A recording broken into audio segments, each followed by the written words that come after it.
You have to understand, either you are with us or you are against us. So black man would have never voted in a pussy. Yeah, man, Barack Obama for wearing a brown suit. Okay, so it is what it is. I'm not alone until I got the whole familia with me tonight.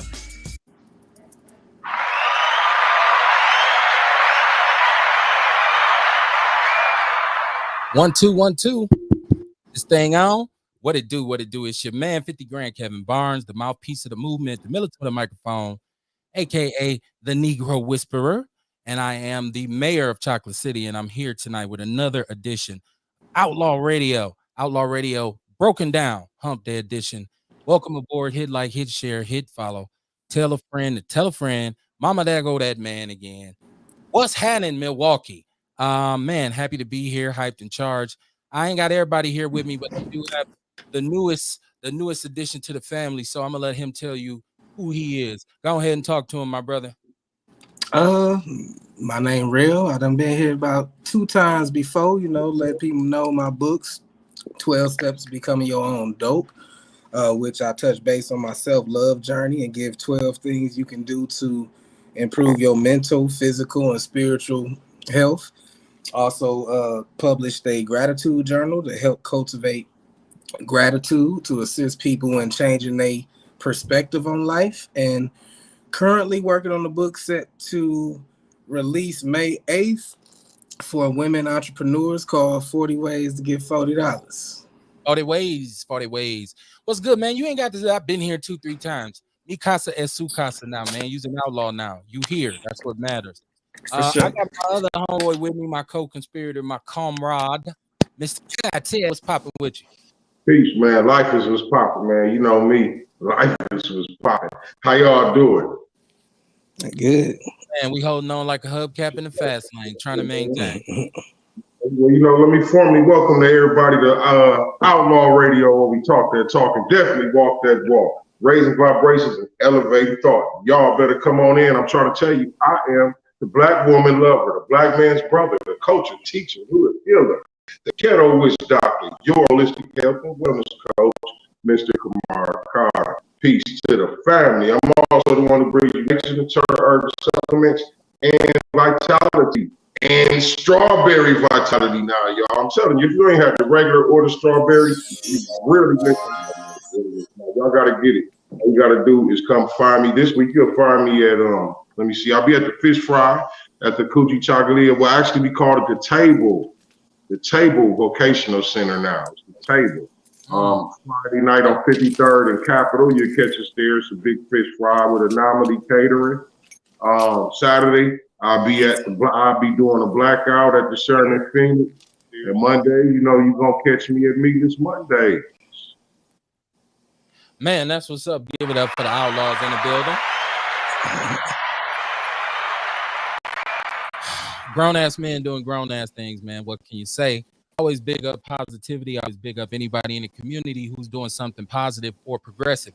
So if you want to collaborate or if you just want to promote something positive, like I said, hit me up, man. The line is the number's running across the bottom of the screen. So is the Cash App, by the way, just in case you want to donate to the establishment of our multimedia center. But yeah, man, it's a million different ways to get it done, man. Let's talk about a few of them. We do this for a cause and not an applause. So, it is what it is, man. It's a labor of love, but it's damn sure a labor. We're here Mondays and Wednesdays for Outlaw Radio. But the game is I'm here Tuesdays for the Big Black Sports Show, and I'm here on Thursdays for Outlaw Nation. Shout out to show last night, man. Oh yeah, that's what I was finna say. Shout out to Freddie Riley, man. I want to acknowledge that brother for coming on. Great conversation, man. If you interested in what's going on in our community with our young men or how we develop our young men and mentor them and just a big conversation about black male mentorship and stuff like that and what's going on with city conference athletics. So shout out to that brother. That show is actually archived on my personal page, Kevin Barnes. That's my government name, right? Like you can CCAP that shit. And then it's People's News Network. So you ain't got no excuse to not see the show, man. This was a lovely day. My cripple ass got up and got some sunlight. Man, what's up with y'all, man? Did y'all? I know my boy Rail got the turban on, man. I'm hoping that means you got up and got some sunlight, right? Like a real Saudi. Oh man, yeah, you know I did. I had to get out there, get some sunlight, take my shoes off, and step in the grass, let that bare Uh-oh. feet hit the ground. And Uh-oh. you know, I was man, shit. If my car was charged up, I would have had to bring out one of the whips. RC therapy, baby. You already know. Mr. Carter, what you do on this lovely sunny day, man? Man, a grind. Okay. Man, look, I literally just got back in from doing another run of delivery for the Nice. day. So, you know what I mean? It's good, you know what I mean? It's a good thing. It's what I asked for. I asked to be busy. I love it. And like I say, it's healing for me to be able to help somebody, you know what I mean? So I get to do what I love every day. Man, that's what's up, man. Dope. And that's from what I hear, that's the most beautiful life you can live. Man, most definitely. I was just in the car talking about, you know what I mean, how dope it is. Like, I really created this life of mine, man. You know what I mean? I was reading books that was telling me I could do this. I could create this life out of my lifestyle. It's Right. gonna pay. The universe gonna make sure everything is here for me. All I gotta do is live right. You know what I'm saying? And dog, yeah, it's happening. I see you. I see you That's out fly here. as yeah. And other God, folks you see you. right. And I you inspiring remember other folks.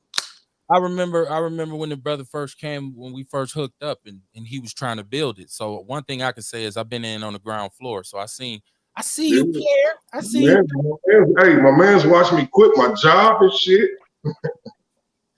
Hey, the one thing about it though, I can say people who support our show, people who listen to our show, they support nature's nature herbs. Like Yeah, it was at a certain point, people's man, how do I man hit that brother up? Hit that brother up. And man, the support is real, man. The support is real, and I love it. All the shares, you know what I mean? All the word of mouth, you know what I'm saying? All that good stuff. I love it, man. And I like to tell everybody too, all the time. If you got some questions, call me. It ain't gonna cost you a thing. Free consultation. You know, black people love some free shit. Y'all hear that? Free consultation. Brother ain't charging no retainer fee, right?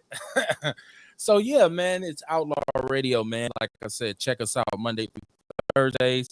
Shout out to Ghetto, man. Before the show, and in the past, I put up little tidbits of interviews.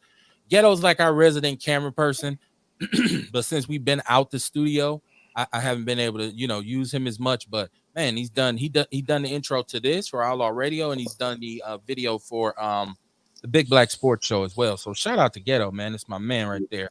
Yeah, he came down to Alice's Garden. He came down to Alice's Garden. I was out at the Alice's Garden and did a dope interview, man.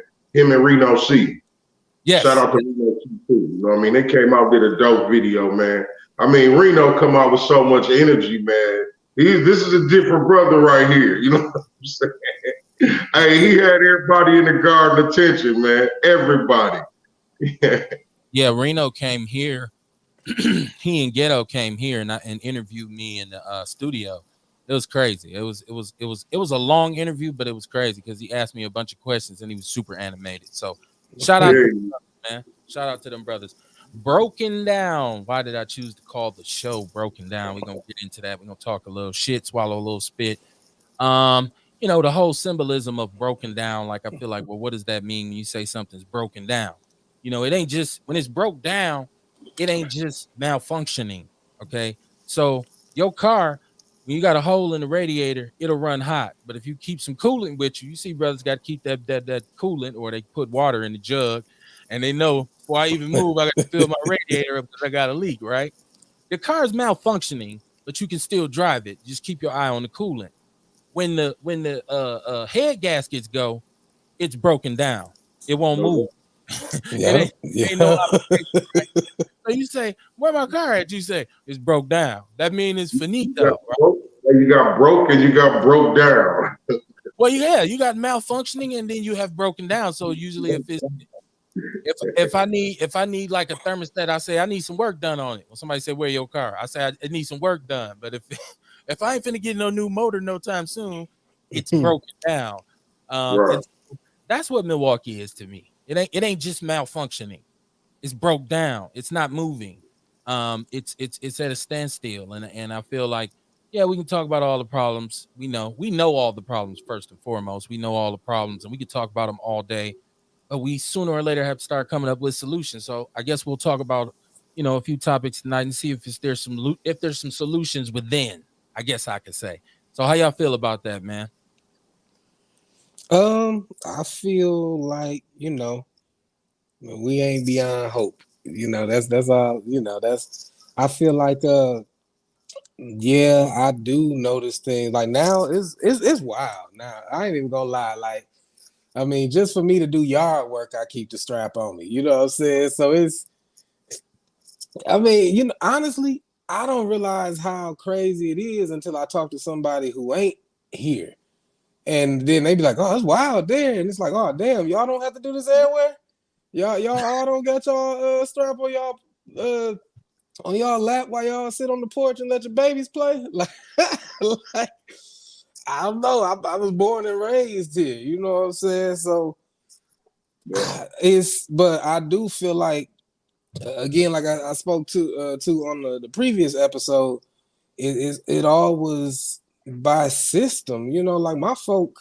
My folk, my grandparents came up here from the South for that good ass warehouse work. Everybody worked at A.L. Smith Mhm. or things like that. They always homeowners, stuff like that. So when you fast forward to today, man, folk working 3 jobs. Women out here working 3 jobs to still be broke, and they working 3 jobs to provide for their child, but ain't nobody really around to raise and guide that child. So All the working poor. right, and then they leave a child unattended, and you get a bunch of children who, maybe feel like they not getting the constructive, productive attention that they need or desire from their parent. They all get together and get that attention other ways. One thing I was joking with a friend about is like I said last year, I got into them RCs just as a joke. But then it became a stress reliever where it became damn near meditation while I'm making that motherfucker flip and jump ramps. I ain't thinking about the bills. I ain't thinking about, what the kids need. So I was like, man, show some of these little kid cats RCs. They can fix them motherfuckers up. They can put some nice ass wheels on them, lights on them. Right. And now they can run them bitches into the ground and ain't hurting nobody in all these vacant ass parking lots. They'll steal your shit if they see. What you think about that, Kamar? Broken down. I don't think it's beyond repair. You know what I Right, mean? right. Kev, I'm always talking where I feel like everything's starting to get better. It's just that, we have to be patient. You know what I mean? We have to be patient. We have to be consistent. You know what I mean, with the things we do. And like I say, I feel like stuff is getting better because I see people doing better. I see more of our people sticking together. I see more people buying black, sticking, you know what I mean, working with the black businesses and everything. I see more black businesses popping up. And when I look at the influx of black businesses that's popping up, it let me know things is getting better for the future too. Because see, we're gonna be able to employ more of our people 10 years from now. Right, right. And so I feel like it's stuff happening, you know what I'm saying, that's making it work, but it's just that we have to be consistent and to continue doing it. Those of us that are, we have to show that this works. The people who feel like it don't work, we have to show them that it does. You know what I'm saying? And when they see that, when they see our consistency and they see us living well and doing right, well, then they probably will have more of an ear for what we have to say and how we should be living. But So I feel like things is getting better. even when I say that the car is broken down, it doesn't mean that if I get a new motor, I can't drive the car again. And so Right. Right, right. I'm not saying we are without hope. I'm not saying that it's all bad and it can never get better. What I'm saying is at this present moment, it's all fucked up. Right. When you have and I say that because We can agree on that one. Right? right, we have too many failing mechanisms at once. So if your school system is suspect, your fire and police commission is suspect, your police department is suspect, your health department is suspect, your common council you see where I'm going with this, right? There's a recurring theme here, right? Like so when I start saying, okay, we got to come up with some solutions, we got to start replacing parts, if you will. And so when I say, okay, well, what are the parts in each section of this? So if I say the common council, then we're talking about elected officials, we're talking about aldermen. And in a lot of cases, I don't know if we need to redefine what aldermen do, or our aldermen need to be more transparent with us about what they're actually doing, or the reason that they're not doing certain things. I don't know if that makes sense. Or maybe they need to know what aldermen do. That's why I said maybe we need to redefine. Maybe we need to define to them. We need to come together with a community charter and say, look here, boss, this is what you're supposed to be doing right here. Right. Since you work for us. Right? You think? so and even with this upcoming election, it's a chance to fix a broken part, but it's not an upgrade. Okay, so one of the pieces is that City Hall, the leadership at City Hall is, I guess I could say piss poor if I wanted to be colorful. But so our mayor did escape to Luxembourg so he can, sip on wine and eat vintage cheeses, right? So it's left in the hands of the people. So we have what I think, though, Ken, you know what I think is what's going to happen? Because see, I was just talking to my auntie yesterday, right? And we were talking about this, and we were talking about who she think gonna win or whatever. She said, "Well, I'm voting for Cavalier," and I'm like, "Well, it's a bunch of question marks about him, right?" You know what she said? What's that? So what? He black. Exactly. So I'm imagining there's going to be a lot of people a lot of black people that's going to vote just like that. I'm pretty sure. I hope. I'm talking about an elder. You know what I'm saying? Usually the elders know the vote with the most common name. But see, in her mind, in the way they talking, it's like, look, we voted for him because he's black. But then, Kev, me and you talk about that. You kind of said the same thing. You know what I'm saying? And okay, we're going to give you a chance, black man. We're going to give you a chance. If you're on that right, we're going to vote your ass right the fuck up out of here in a couple of years. That's always my mantra. Hire your ass, fire your ass. Yeah. Right. And you only got, whoever wins only has 2 years. I think they need to know that. You don't have a whole lot of time to be on some bullshit. You got 2 years. You got to what they call either shit or get off the pot. So in that instance, I guess the ramifications of Donovan getting the vote don't hurt as much, but it still hurts because of what Donovan potentially represents. Right. And I know some of y'all ain't political like that, but you have to understand that most of the time conservative Republican agendas are counterproductive to people of color, and you don't have to take my word for it. You can go and look through and look at all the historical examples or results of their lens. Only has 2 years. Donovan represents the predator. Might need to turn their device down. Okay, we had an echo. Go ahead. Yeah, my bad. It's all good. Donovan represents the predators. Well, yeah, but he's a peeping Tom. He didn't look through the window. Right, he didn't look. He looked through the hole. He was looking at some. Huh? You ain't know that, really? He said he asking you, really. You didn't know about Bob Donovan's little escapades. Oh no, you talked about it last on Monday. You brought it up, and I was laughing then too because that's wild as hell, man. Like he a boy predator. I can't understand it, but but no, you had brought it up last Monday or this Monday. And it's still funny. Well, once again, though, I have to say, in terms of a lot of the stuff that he did on the South Side, it was good, and it helped their community prosper.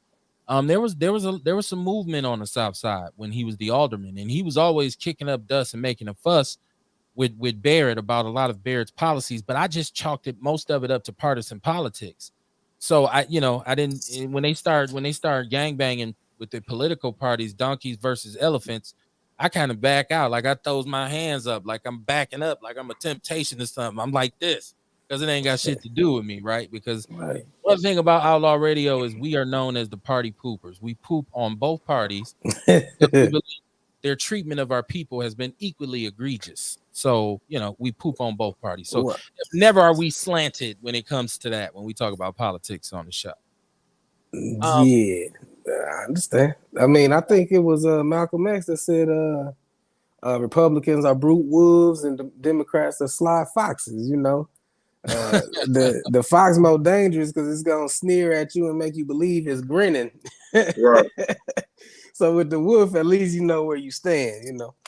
Right. Yeah. You sneaking up on me. What's up to Deacon Mikey Davis? That's one of the fellas from the neighborhood. What it do, boy? T's and F's. Deacon Mikey Davis, man. That's my man right there. Right. So yeah, man, a lot of shit going down, man. It locally and nationally and globally. What the hell is going on in Russia? Y'all done made Brittany Griner disappear. She like 6'8" or something. I don't know. She's tall for a female. I see you, Courtney, in the chat room. She said, "Yo, that's the birthday girl." CKNX said "party poopers," and he laughed. I don't know if he's laughing with me or at me. I see you, Fletcher, in the chat I'm room. so with he hilarious. Right. So yeah, man. What's going on with Brittany Griner, man? She was locked up, right? Like she had the vape cartridges, and she got caught in Russia. And then now they're saying she's vanished. So there's, I guess, allegedly they can't find her or something. Her paperwork got lost. Ain't that what they tell you at the county downtown? Your paperwork got lost. What's going on? No, last I heard, it was just her being in jail for them vape cartridges. I didn't know she disappeared now. Yeah, they're saying she's disappeared, man. So and there's two sides to this with this sister, because there are people who say, well, why was she over there? Well, she's over there because she getting her money, millions of dollars to play basketball in there. Yeah, they're saying they're severely underpaid in the WNBA, which they said is essentially her part-time job. So she makes $200,000 a year, and she's one of the top paid players in the WNBA. So she's over there getting money. But the thing is why is she trying to go through an airport with vape cartridges on her person? This is what I'm saying. Like, we don't know the intent. Was she like, okay, I'm gonna take this shit with me, or was it an honest, damn, I forgot that shit was in my bag, like I'm trying to draw this up? She probably just a smoker and had the vape with her. And we don't be thinking about stuff like that because it's almost like having your glasses or something. You know what I'm saying? That's like Yeah, I'm thinking about it. No, I'm more aware of it. I'm worried about it when I walk out the house on my way to the airport. I'm thinking about it. Yeah, I heard about some stuff with Dubai. I heard Dubai is real strict on like weed and stuff. So yeah, I would have it on my mind, but I don't know. She could have just got lost in the hustle and bustle. You and your lady can't even show affection for each other in public in Dubai. Dubai is strict as a motherfucker. I don't see why people be going there. I mean, it's beautiful as hell, but like, they have an Islamic government though, right? Like a fundamental Islamic government. Courtney's she's in the chat room. She said it's strict on everything. She said, I don't play those games. You have to know where you're at. You know what I mean? Like, you got to know where you is. Like, the way you move is you. And I'm not saying she deserves to be knee deep in Usklavsklan or wherever the fuck she is. And it's a shame that she's in this situation, but you kind of brought this on yourself. Once again, I don't know the details of how she had this. It's an unfortunate event. I mean, I think about shit like just like you said, where you got to know where you at. I just think about like me right now. Shit, you think I'll be in Cali rocking a red Adidas fit and red turban? I don't know what block is what block, but so for somebody else, that might slip their mind. They not on point like that. Dig this angle. Maybe she used to get away with it all the time. Yeah, very likely. She's a celebrity. Through this time. But the problem is, it's a bunch of bullshit going on right now. Yeah. Well, it's a war. Yeah. You know what I'm saying? So you probably need to be mindful of that too. And you're American. Exactly. Right. So yeah, man. I hope she gets home. I hope she doesn't suffer any kind of, real seriously. Like I hope she makes it home. And they're saying she's facing 10 years. And so I Damn. think Russia would say we're well within our rights to keep her here for the duration of her sentence. And I don't even know how their justice system works. So does she have a court date? Um, um, you know, I don't know, man. It's a Hey, complicated her situation. on Yeah. locked up. We finna see her on locked up abroad. Yeah. Man. Oh shit. And I don't know, man. One thing about it, Hey, that's man. what it is, right? I Yeah. ain't. Hey, man, listen. I ain't trying to just talk shit and play on her. I'm just saying, man, Right. for real. That's what it is. Locked up abroad. Yeah, that's She's locked up. almost Hey, that's damn it. almost up there like That going to jail in Mexico or Eastern Europe or something. that's horrible. Yeah, man. Yeah. God bless her. Let's pray for that sister, man, or whatever it is that you do when you want somebody to have good luck. People say, Kev, there you go again. Well, I believe in prayer. So if I'm in her family right now, I'm down on my knees saying, man, we got to get baby girl back. What else is going on, man? Did y'all see this? There's a press conference. This is in the People's News Network. And if you're not in that group and you're on Facebook, let me know. I can add you to the group, especially if we're friends. But there was a situation. There was a picture. I guess there was a picture on Facebook about a month ago, and I shared this. There was a young, I guess, 12-year-old girl in Kenosha at a middle school, and I guess there had been some sort of fight or whatever, and this police officer was intervening allegedly, and he ended up with his knee on the little girl's neck, a la George Floyd, right? Like, so this is they've been going back and forth. The family has gotten all of the activists, of course, out of Milwaukee, Vaughn Mays and a bunch of other organizations out there to, support them with this. But this cop, this grown 30-something-year-old man, seriously was leaning on the back of a 12-year-old girl's neck, and she was screaming that she couldn't breathe. And he was from the looks of the photo, and we haven't. There's video. Allegedly, there's video, and the Kenosha School District won't release the video and they're saying that if you watch this video, according to the parent and the press conference, it would vindicate the little girl, like she didn't really deserve a knee on the back of her neck. Which I would say, what could a 12-year-old girl do outside, basically trying to take your life? I guess. That would justify you as a grown man to put your knee in the back of her neck. And I don't know what the hell is up with Kenosha. I keep talking to my people about, we want to run out to these suburban enclaves and these surrounding areas around Milwaukee because it's better out there. I'm going to send my kids out there. I'm going to move out the hood. You get out there and you realize they don't want you out there. And they're going to treat you like they don't want you. Now, if you a brother or sister and you got your money up, you go out there, you living, you got attorney money. So if somebody fuck with you, it's like, all right, I'm about to call Rothstein and them. But if you just trying to make it, right, you just out there, and I get it, you want a better life, but we got to understand that they don't want us out there either. And the people who have established those enclaves and those little podunk towns that used to be little dots on the map became full. They had population explosions when open housing was passed in Milwaukee in 1968, and black people could live wherever they want. So what you doing is hobnobbing with the homos, right? And I mean that like homo racist, right? Homo racist people, right? Like I said, homo. I ain't supposed to say that, right? Fuck that. It's Outlaw Radio. We say what we want to say. But so you basically sleeping with the enemy, and I get it. We equate everything they have to being better than what we have. So white ice is colder, white water tastes better. They call white women a step closer to heaven. I think that's what they used to call their experience of dealing You said dealing with a white woman. And even Iceberg Slim called white women the alabaster super cunt. Like, it's the craziest shit in the world. So, but so like, and I feel like we can avoid a lot. What you say? I said, You going in and out, Kamar? I can't hardly hear you, brother. Well, no. Can you hear him, Relly? No, it sounds like he's in the water. It's all good, brother. I want to make sure y'all can hear Mr. Carter because he offers poignant commentary. So we want to make sure we get his microphone right.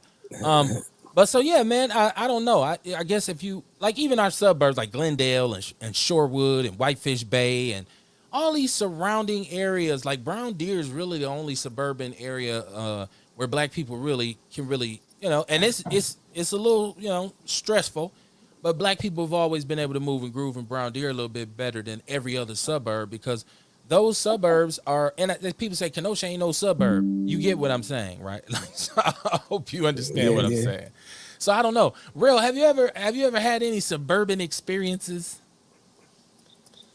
Just getting pulled over. As soon as you cross the bridge, as soon as you go under the bridge, as soon as you get Port Washington,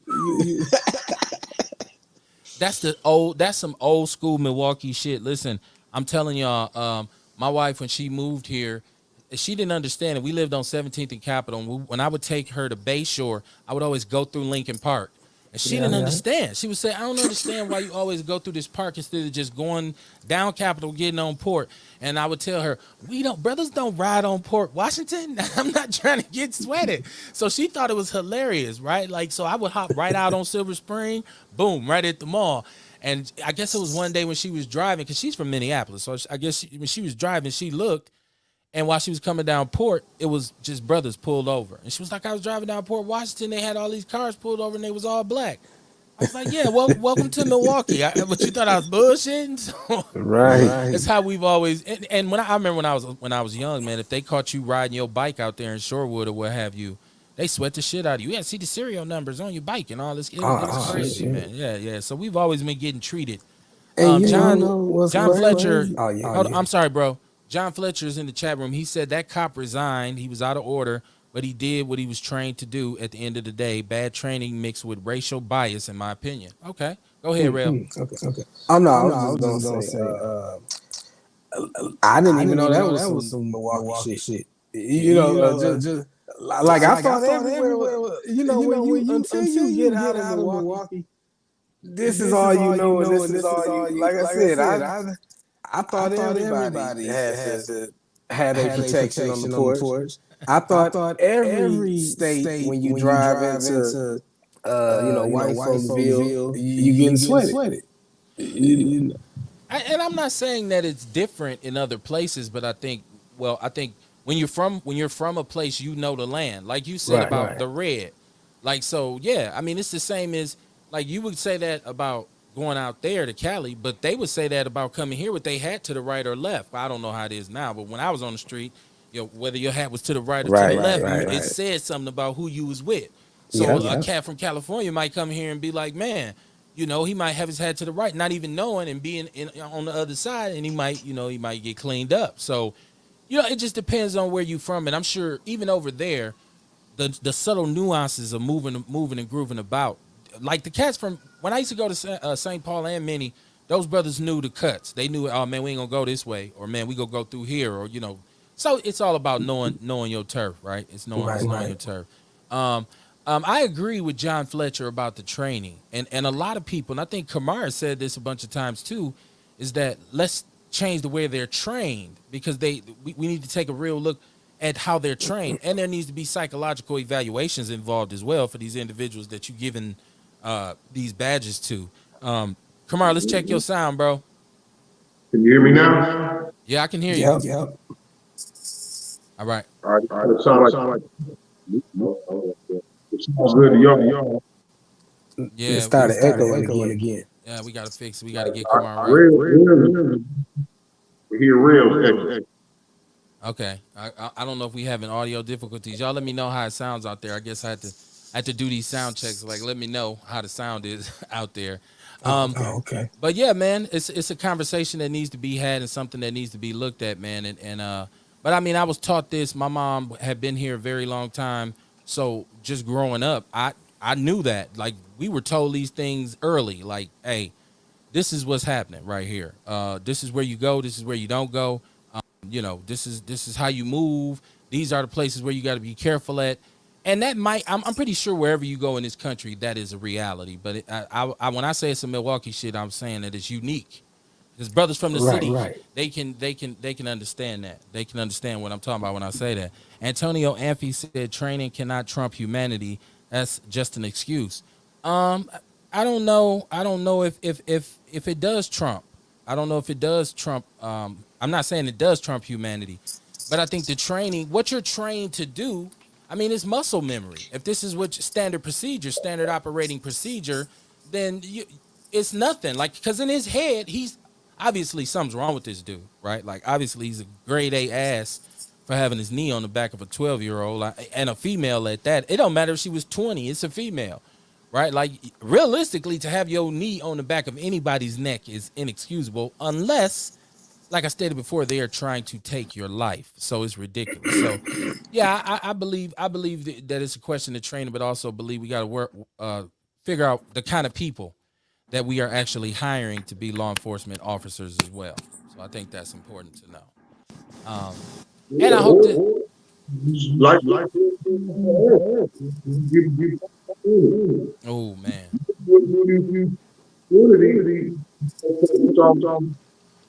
eventually they Kamar, I'm. We having a hard time with your mic, brother. Let me try something for you. Go ahead. you hear me now? I can hear you a little bit better. Okay, well I don't know yeah, I was just saying, you know what I mean? If they somebody Man, this is messed up. I can't stand this when we have these audio difficulties. I don't know what's going on with this. Something's wrong with his mic. I don't know if it's the feed. People saying that echo on 10. So I guess you're echoing pretty badly, Kamar. I'm gonna Okay. So yeah, man. It's let's support this. Let's support this young sister, man. And I'm with Antonio Amphy, man. Like, no more excuses, man. No, this is stupid. Now, what we do here in southeastern Wisconsin more often than not is when we have a cop who commits this kind of act, they end up moving somewhere else, getting a job with a different law enforcement agency. Just like Joseph Mensah, we saw what he did in Wauwatosa. Once he got up, and after all of the bullshit, and he was exonerated, then he went and became like a cop in, I believe, Kenosha, right? Like, or Waukesha, one of the two. Correct me if y'all know, but.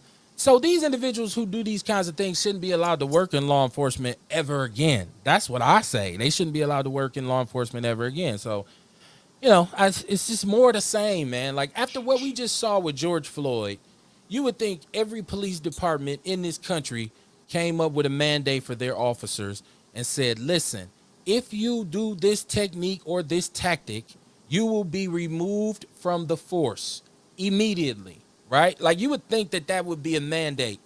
And we're saying, and I'm not, people say, well, if you got to be careful when you trim the rights of officers, because what do they do when their lives are on the line?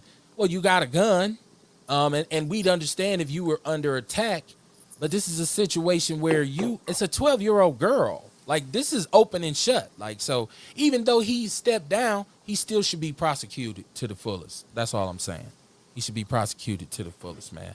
Because enough is enough. Enough is enough with the bullshit. Like, stop it, man. And we just seen this.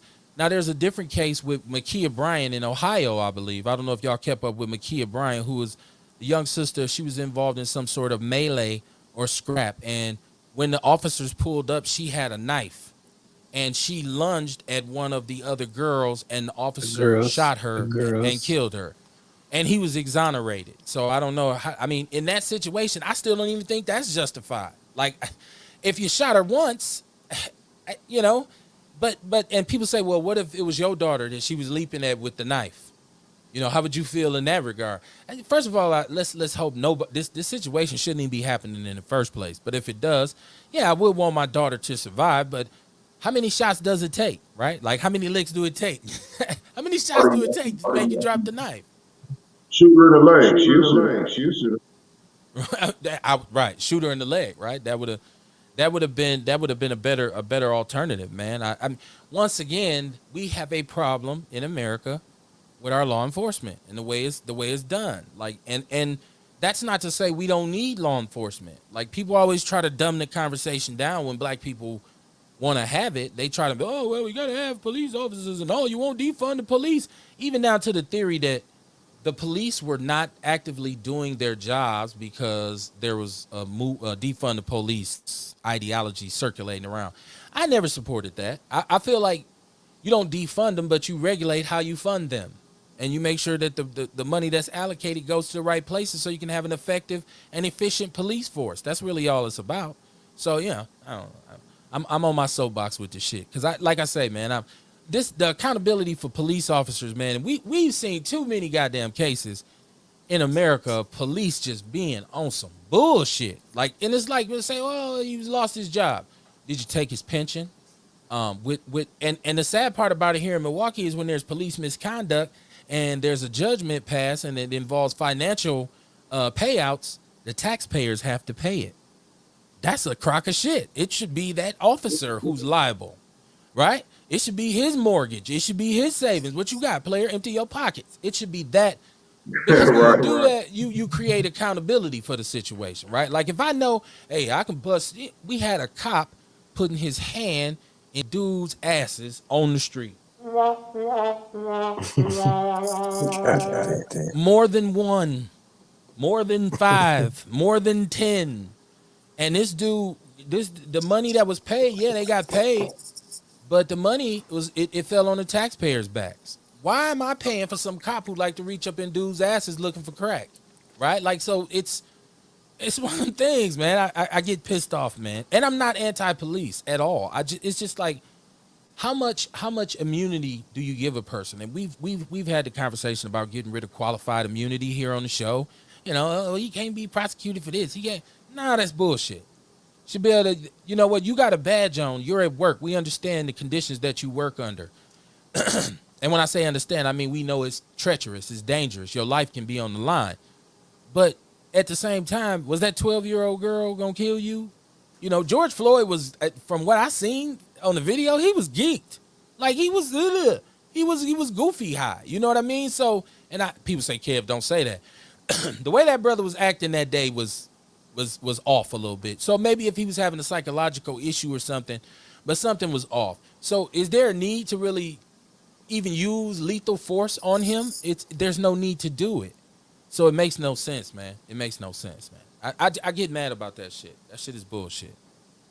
On a lighter note, somebody explain this to me. CKNX, you are exactly right. I'm gonna put his comment up on the screen. He said, mess with their money. You are exactly right. We talk about economic boycotts until we blue in the face, but it's easier said than done. There has to be some structure and some strategy employed to do that. Like I once proposed that if we took 1 day a week and said, this is the only day of the week we gonna shop. So we take, okay, Saturday you get up, you go get enough food to last you until the next week, right? And during the week, you don't spend nothing. That way you can make sure when you go on that Saturday, you got enough to get everything you need. And during the week, when we don't drop them extra twos and fews, because I got to run to the gas station and get a blunt. I got to run to the liquor store and grab a pint of Henny. I got to run to Foot Locker because some Jordans just came out. All that extra shit, if we just took that out and sat back and said, okay, let's see the impact on the economy, I bet you shit start moving and shaking like a son bitch. But it's so hard to get black people to do that. Like, there'd be plenty of black people sneaking out like, man, shit, I ran out of backwoods, man. Fuck with you. I'm still down with my people, but I can give me some Newports. It's, you know how we get it down, man. But just buy a carton, right? Like, I mean, I'm just saying, like, you know, let's play the game smart, you know. But you're right. Mess with their money. There's no revolution like an economic revolution. That's it, man. Wow. Say that again, Kamar. That's what everyone. Yeah, I mean, well, what's the first thing that they did to Russia when they attacked Ukraine? They hit them with sanctions. They hit them with sanctions, right? Like that's the first thing. Sleepy Joe was on TV like, well, what we gonna do is we gonna take the money out. They like, wake up, Joe. You're like, oh shit, it was something about some money. You know, Joe was sleeping. Joe be sleepy as hell, man. I don't know why they keep waking Joe up for the press conference, man. Joe be up to like, shit, what was I talking about? Oh yeah. Joe tired as a motherfucker, man. Joe tired, right? Like, so yeah, man, but Yeah, man, revolution, man. The economic revolution is what we need, man. That's and we always say that, and that's why I get, some of us say, marching, singing, praying, oh, God bless you, and we got to help you. I'm not saying this is not a knock on God. This is a knock on the whole. Well, slap me in the face and I'm gonna pray for you, right? Like that mentality is kind of what got us stuck in the situation where we at, right? Like so. It's got to be sometimes Old Testament justice, an eye for an eye, tooth for a tooth. Historically, if we'd engaged in that, I believe like we might be a little bit further ahead than we are. Um, I'd like to know, and this is a It's biblical question. Did they teach slaves the Old Testament back in the days? Because the Old Testament is cold blooded. Like, did they teach them the First Testament? I mean, the Old Testament. I have no idea. Probably Really? not. That's why Well, I think the New Testament is supposed to be an extension of the story after well, it was a rebirth. So I don't know really. I know you a biblical kind of cat. So I mean, I'd like to know did they teach? Because if they taught them the Old Testament, then nah, slaves they would have ain't been gonna like, teach them. What they taught them from from the Old Testament, they taught them that the reason they're slaves is because one of Noah's sons sinned by uncovering his father's nakedness. And he was cursed with black skin and cursed to be subservient to the rest of Noah's kids. So that's probably the Old Testament they taught the slaves, and then they taught them the New Testament of, slaves, listen to your masters, so that, and all that by and by streets of gold. I'm just I was just thinking out loud, wondering because like I said, if you're Nah, they teaching the wouldn't have taught slaves, themselves if you're teaching them the Old Testament, I keep saying First Testament, the Old Testament, then they looking at this saying, well, according to this master, you supposed to be knocked out. Like I'm supposed to. You said if you steal, cut your hand off. How the hell we get here? Both of your hands got to come off. Like, like all your hands got to come off, right? CKNX says, "Suffer now, heaven later." Ain't that what they taught? exactly. Ain't that what And they then taught? also you got to think about, man. Okay, even what they taught today. Like when I'm in groups, they still hold on to we ain't nothing. We just so despicable, and if it wasn't for the blood of Jesus, our good deeds ain't even worth a woman's used rag. So like this is biblical. That your good works ain't they ain't as good as a woman's used, because a rag was a tampon back then. That's what they use. I think we kind So of followed that logic. okay, right. So I mean, when you're told all this, you're nothing. It fucks with your self image. You gotta have a sense of pride to stand up for yourself. You gotta have a sense of good self image to question your treatment. Right, right. And it's hard to have that when you're told from the womb you were born in sin, you're despicable, there's no good about you, Hmm. and you wouldn't be nothing if it wasn't for Jesus. Yeah, the whole way. Listen, the whole way that thing was delivered is flawed, and once again though, it goes back to that old thing of why would you trust your oppressor to educate you? Why would you trust your oppressor to share any kind of information that could give you redemption?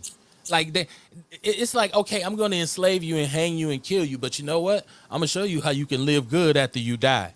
What? That don't even make sense. Like as a slave, I'd be. want you. I couldn't hear what you said, Kamar. Why would they want to be? I don't know why they would want to do anything for you. I think that's the question that we look at is like why would we even expect them to help us? Like that don't even make sense, right? Like so, Yeah, your captor will never teach you how to escape. nah, it's just like right now, I keep saying like black people, I don't know why we keep waiting on something to happen that's going to help us. Like I do understand and I do believe this, right? Like because I believe in a little bit of the socialists when they say that big money should do for little money, meaning that the rich should help the poor. And I think anytime you have millions and billions of dollars and you have so much money that you probably won't be broke no time soon, you are obligated to help somebody who's less fortunate than you. That's just human. That's just the human spirit, how it should function. But so I don't know. I feel like black people more often than not, because what we do is we wait on something to come, but we ain't proactive about making it happen. Like, so we say, man, we need somebody in office who's gonna work for us, but then we don't vote.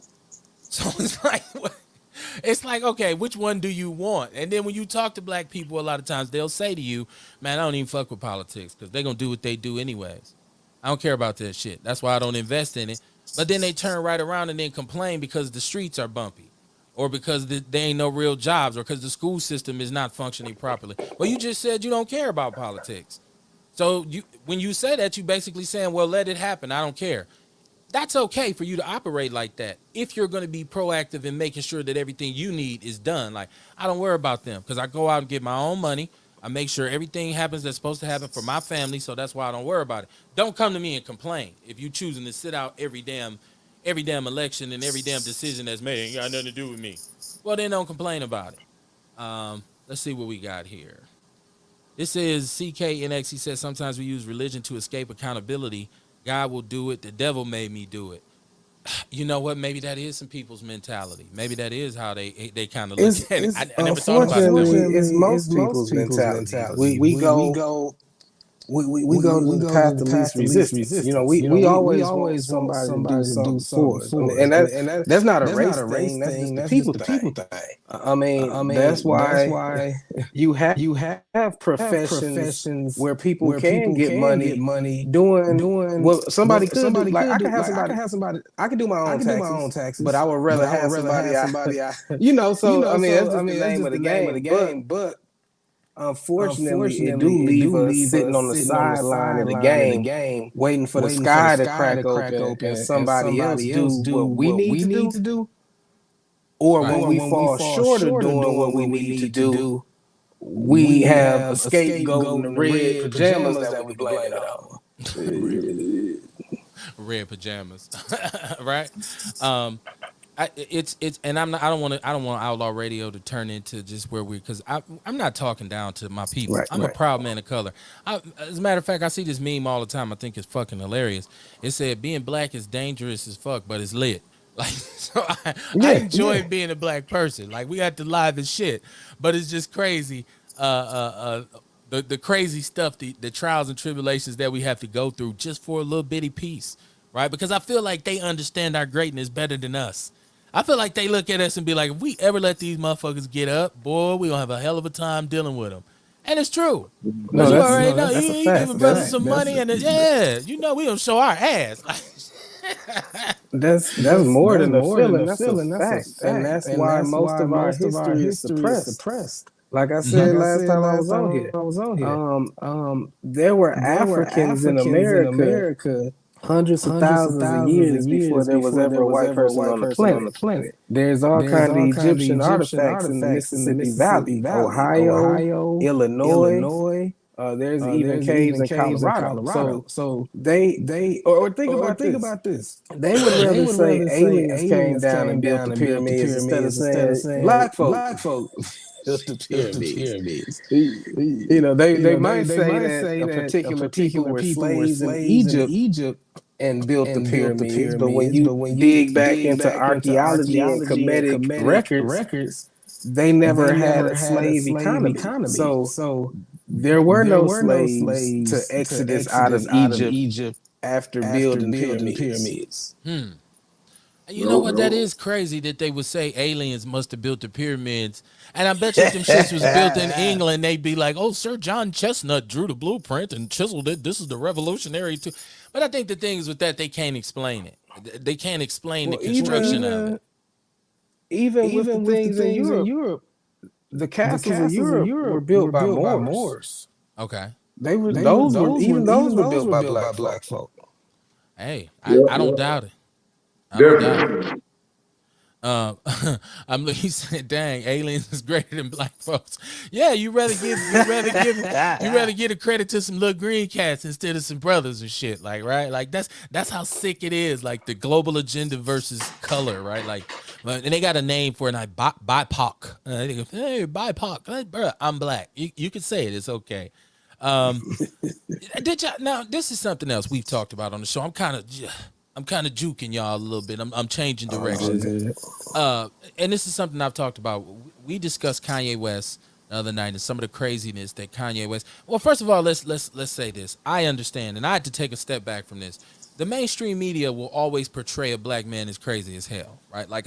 It's very few times when they gonna even sell the ideology that a black man can be cerebral or peaceful or humble or accountable or any of those things, right? Like so, Because that make them uncomfortable. yeah, To especially ever if he see got a some black money. man healthy and in his right mind, Yeah, especially if he it got some makes him money. uncomfortable. Especially if he got some wealth and some influence, they gonna say shit. I mean, J. Edgar Hoover wasn't playing when he laid that down about his fear of black people. He made sure that that's an embedded part of the United States justice system. When he said, "Look," and I'm pretty sure they paraphrased him when he said this whole thing about black people being unified. I bet you they had a whole meeting where he said, "Look at these niggas. Man, we cannot let them get no kind of action, no matter what. Even after I'm long gone, let's come up with laws and regulations to keep them from moving and grooving." I'm sure he did that. So But the before picture. Hoover, they had like Anslinger, Well, they was to boys instill though. fear. Right. They was But then girlfriends. you They was had girlfriends. right wearing their stockings. The But Tolson then and you yeah, him and Toast, Clyde Tolson and yeah. and then you got Nixon who said we couldn't make it a crime to be black or against the war, but what we can do is criminalize their activities. Yes. Yeah, he was another one that people don't, and that's what I seen. I'm all off my subject, but I'm gonna get back to it. When I watched the documentary about James Brown, one of the fundamental flaws that James Brown made, a lot of people don't know this. What began his downfall is when he went and endorsed Nixon, because he thought Nixon was a good dude for some reason. I don't know if it's because James had money, and a lot of people say it's because James had money and he thought Nixon was gonna be, you know, pro business, like as far as his taxes go, he would get some breaks because of his taxes, and he didn't even know that Nixon had these whole recorded tapes where he just shitted on black people, and just even he talked about James Brown, talked about him dealing with him, and like how much he didn't want to even shake a black man's hand, like people don't. And so James did that, and it was downhill from there. Like even the people looked at him like, dude, what happened to the James we know? What happened to the JB we know? So but I want to get back on my topic because I'm talking about Kanye West, and I was saying that they was, the thing that was being left out here was that Kanye was at least expressing an interest to be a dad and to be in his children's lives. And there's a lot of pictures of him with his kids, and they smiling and having a good time, regardless of how kooky his ways may be. And once we've already stated that he's an artist, and he's not the first weird, eccentric artist that we've seen. But there's a narrative being kind of written that he's off kilter, and some of it I kind of agree with. Like, what the hell is wrong with Kanye? Was it like, really, you want $300 for that? Come on, man. But so my point is he's into it now with DL Hewley. Did y'all see this? Yes. Kanye, you know what? This is like a super fight, okay? Because you got a super producer who can hit the studio right now and make a crazy ass track about you, and it'll go viral, and it'll be like up there. But then you got a comedian who's a professional shit talker. And I don't know if DL Hewley is a ribber. That's like that was his original, comic type, was just rib on people in the crowd. Man, he had he put up a post today on I guess it was Instagram, because Kanye basically threatened him and said, "I got enough money to get you hurt." Man, this boy DL been going in on Kanye. And I think the funniest part of it is he said, "How bad do you have to mess up to make a Kardashian want to get with a white dude?" Like, I seen that. he's telling Kanye he got people dancing in his head. Right now, DL's up, man. I want people to know, you better, when you get ready to go in with a comedian, you better have your shit tight, because comedians get paid to say funny shit.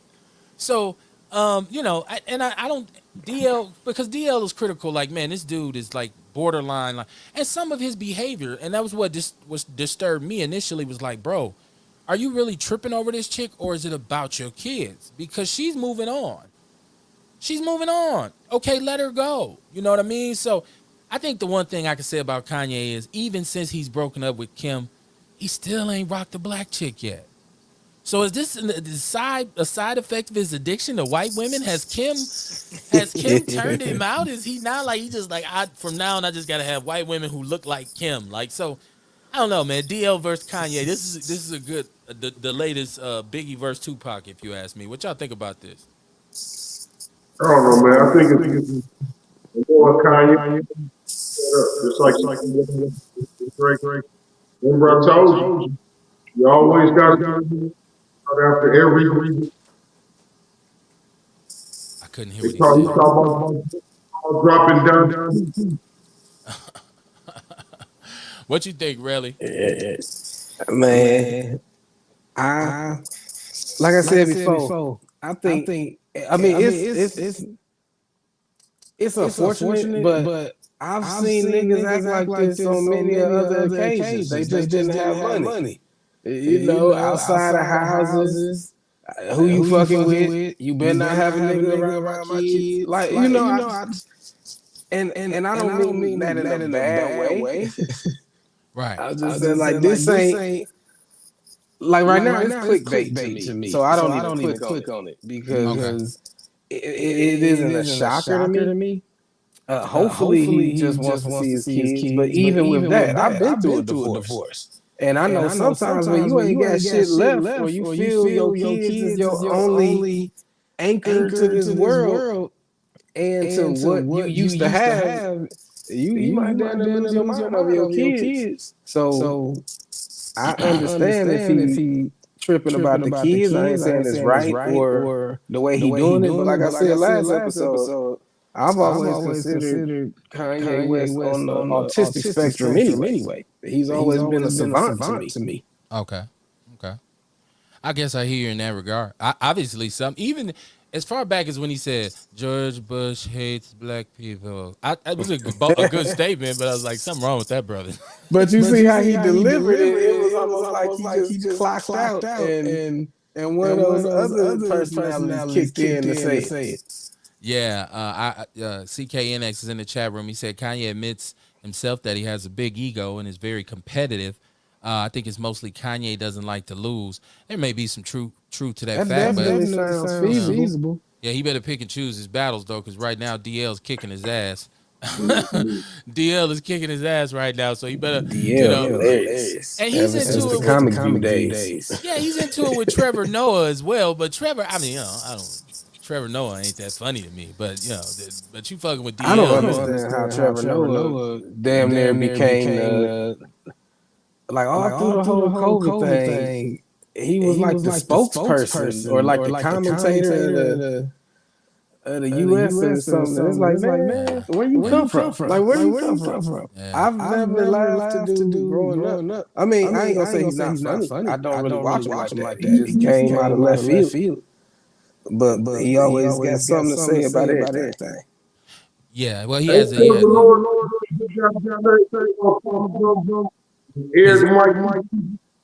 Is he who? I can't hear. We couldn't hear you, Kmar. It's Kumar. I can't hear you. I couldn't hear what you said. I heard you say that. I heard you say it's Kumar. I couldn't hear nothing else you said. You put some extra bass in your voice for that shit. Like it's Kumar. Call him something different. You can hear his ass, right? Hey, Lewis, what you think about this shit? But no, back when the police murdered got on stage, award, and put a show about. Okay. Yeah, well, he's from South Africa. Yeah, he stepped in for John.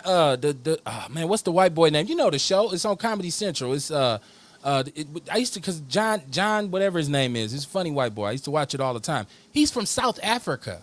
John Mayer. Nah. It was the other white boy. He's from the '90s. He was a comedian. He's more of an activist now, but he was on there for a long The time. Daily Show. The Daily Show. Yeah, Jon I Stewart. There you think go. that's Jon Stewart. Yeah, Jon yeah. Stewart. Okay, Yeah. so that's why he always got some shit to say about something. Yeah, he Okay, took because Jon Stewart stepped down. Right. Shout out to CKNX. You're right, Jon Stewart. So yeah, I don't know. I don't think Trevor Noah, 'cause the community. I mean, he's more of white people and light skinned people like Trevor. Like dark skinned people be like, who the fuck is that? No, I'm joking, man. I'm joking. But yeah, Kanye gotta leave DL alone, man. Yeah, DL is because DL ain't gonna let up off of him, man. He's not gonna let up off of him. So and this is it's the media, it's pop culture, or whatever. But I'm speaking about it because I really get mad with the way they portray black men in the popular media. and I see they white gotta do that.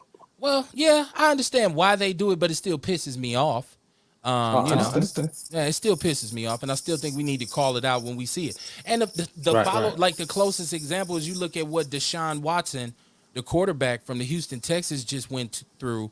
22 women making accusations of sexual harassment and all these sexual violations, and a grand jury heard them all and decided not to charge him with anything. And so, like, this brother he done had to miss a whole year of his career on the football field and been under so much scrutiny and had to spend so much on Rothstein and them. And come to find out, the grand jury sat and listened and said, there's no merit to these accusations.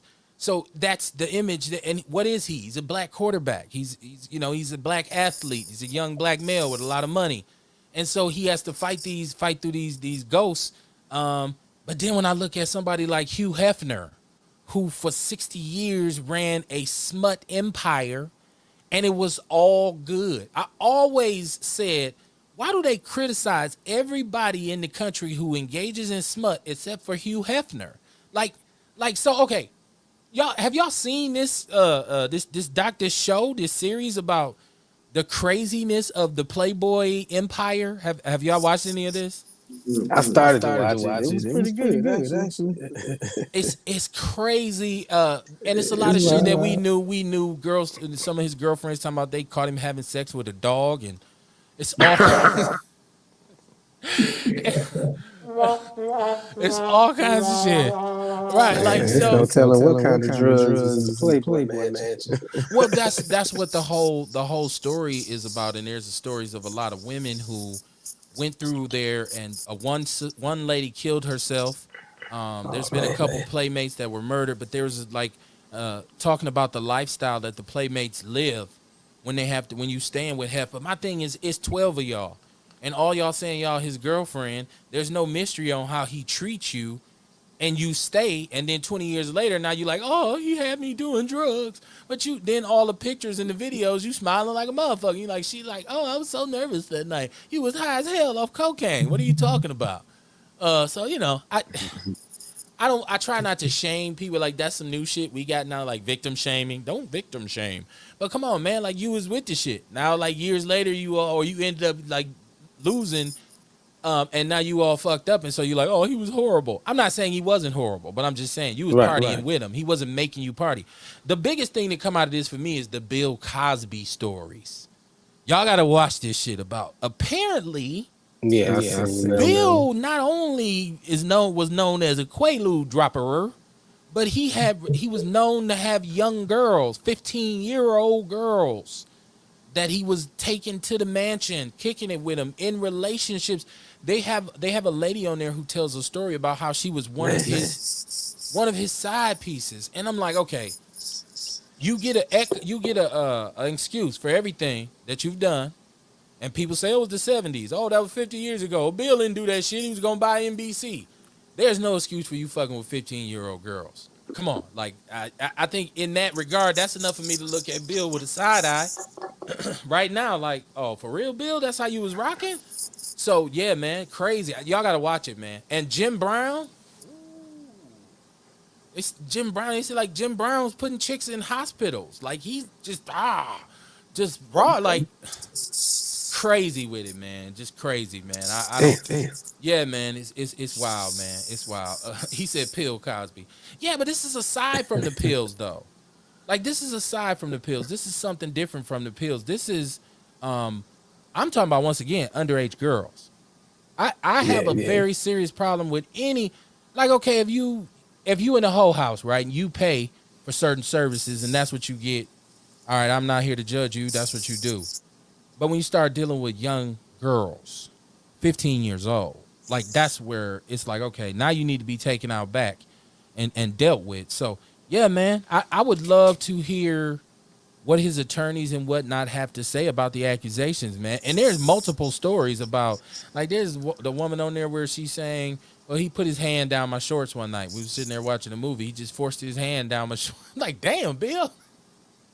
That sitcom money must have been good as a motherfucker. Bill was just out here just Donald Trumping. Man, oh my goodness, man. It's y'all gotta watch it. When y'all watch it, let me know.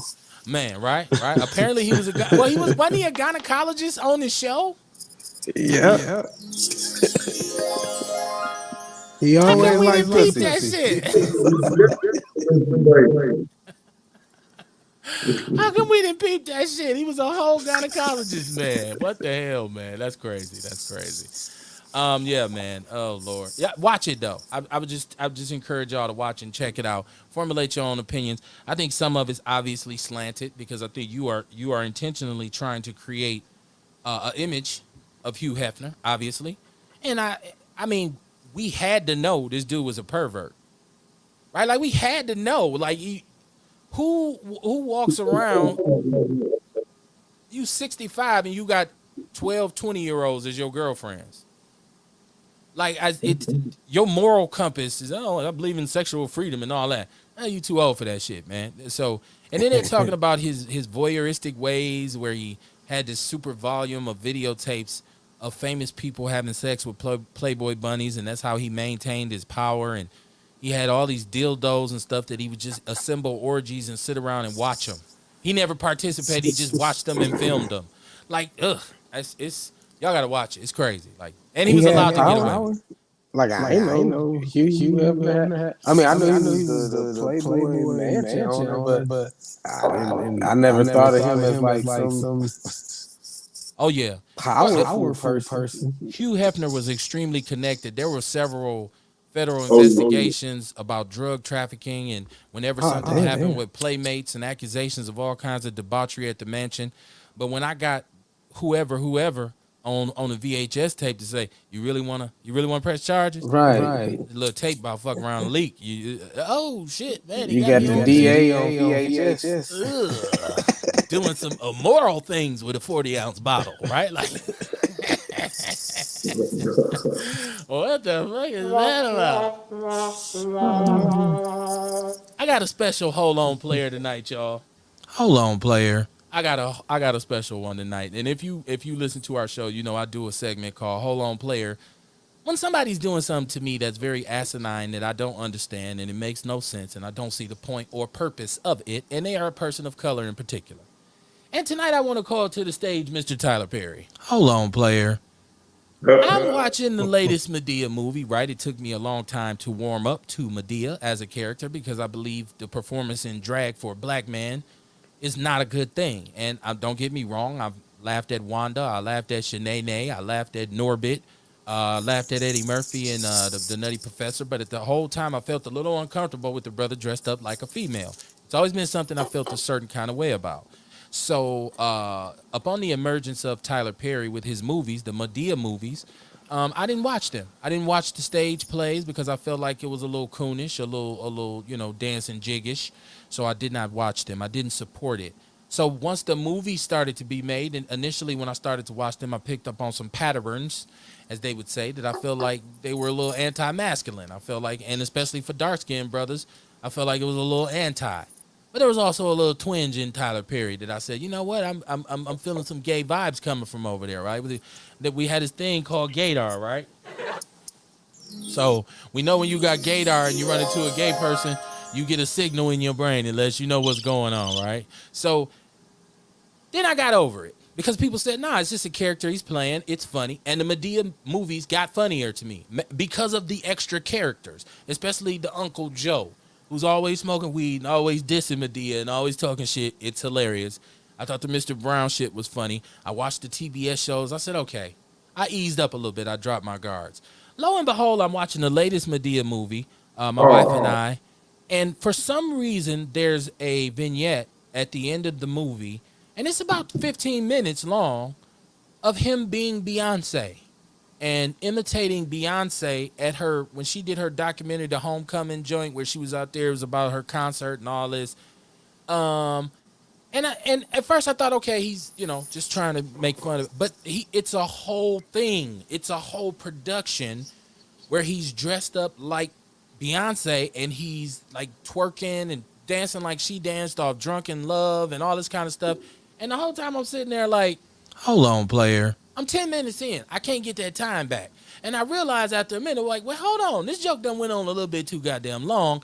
I understand he's rich.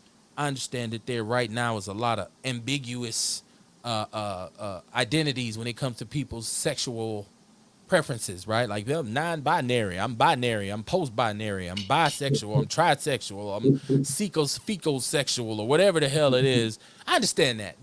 That's the times we live in, right? Like, you know what I mean? But Tyler, this is a brother. This is for my people. Like, what the hell is going on with the Beyonce shit? Like, I don't know if he wants to be Beyonce, which in itself is not very masculine. Hold on, player. I don't know. I love black women. We all have expressed our gratitude for black women. My mama was a black woman. My wife is a black woman. I admire black women. It's National Women's Month. However, I do not desire to be a woman, right? Like, so after a certain period of time, even the movie White Girls, I looked at that movie and I said, this movie is suspect as shit. Not only because if two white dudes did a movie where they imitated two black women, would I not be pissed off? Like, this is bullshit, and we get mad when a white person does blackface. But the movie just wasn't funny to me either. So with the whole Tyler Perry thing, now I'm more confused than ever, and I'm wondering if I should put my guards up again for Tyler. Should I get like this with Tyler again? Because the whole Beyonce thing kind of threw me off. Hold on, player. Did y'all see this? Did any one of y'all? I put it in the People's News Network, by the way, just so everybody else can be as fucked up as I am. Yeah, I saw. Yeah, I saw it. No, any thoughts about this shit? How they put on movie, TV, and everybody. Okay. I don't like that. I don't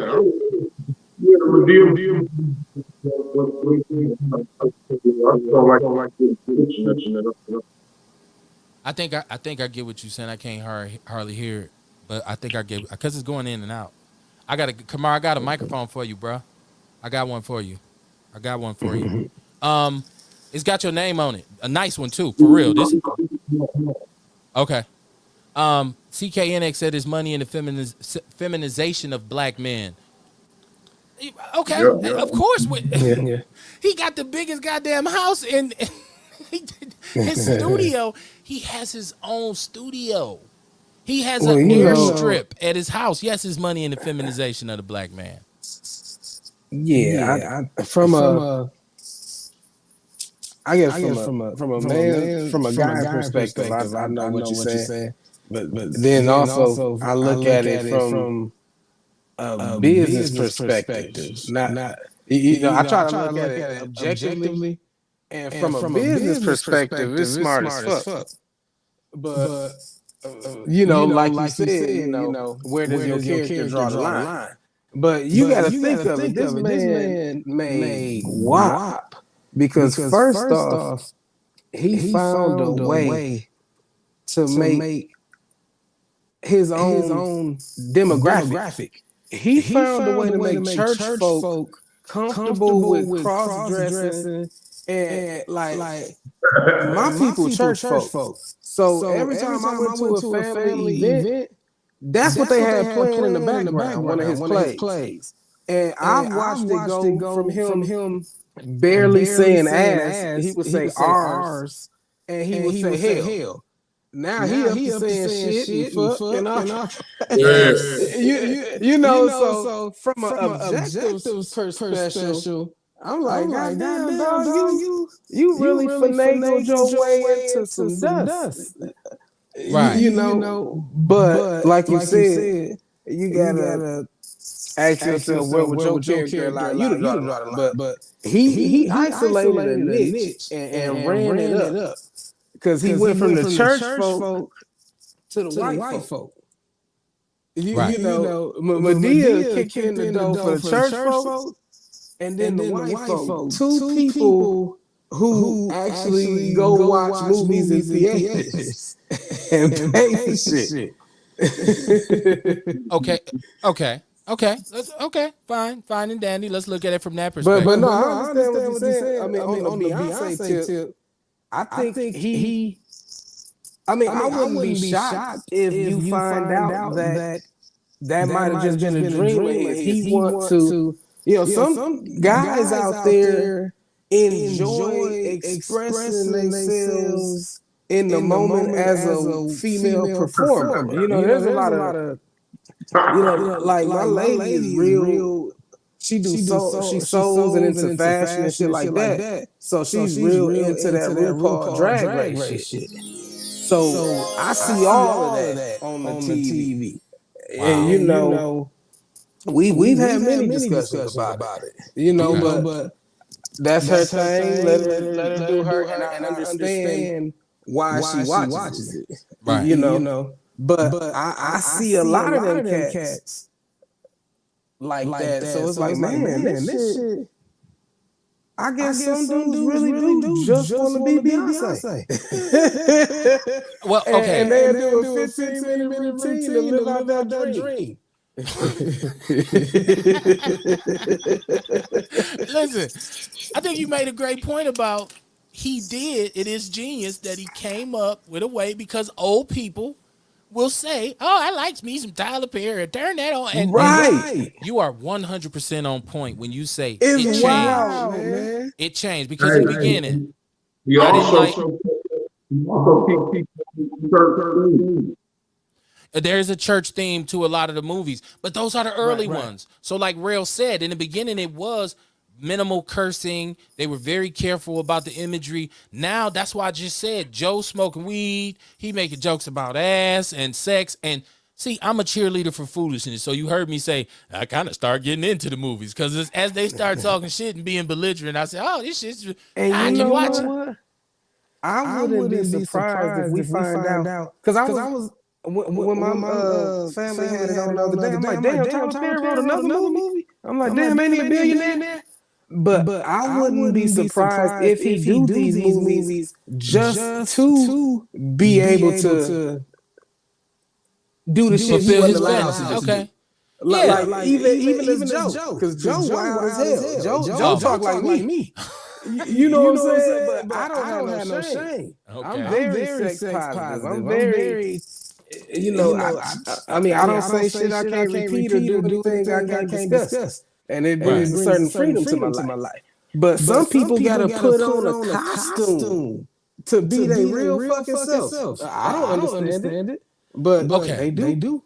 And you are definitely right. The way he created his own lane is ingenious. And I'm not trying to take that away from him. And by no means am I an individual who's homophobic, because once again, when you start talking about phobia, you are indicating fear, which is something that I'm totally unfamiliar with. I don't really do fear. We don't do fear, especially of people just because they gay. Like, why would I be scared of you because you gay? Like, right. You know.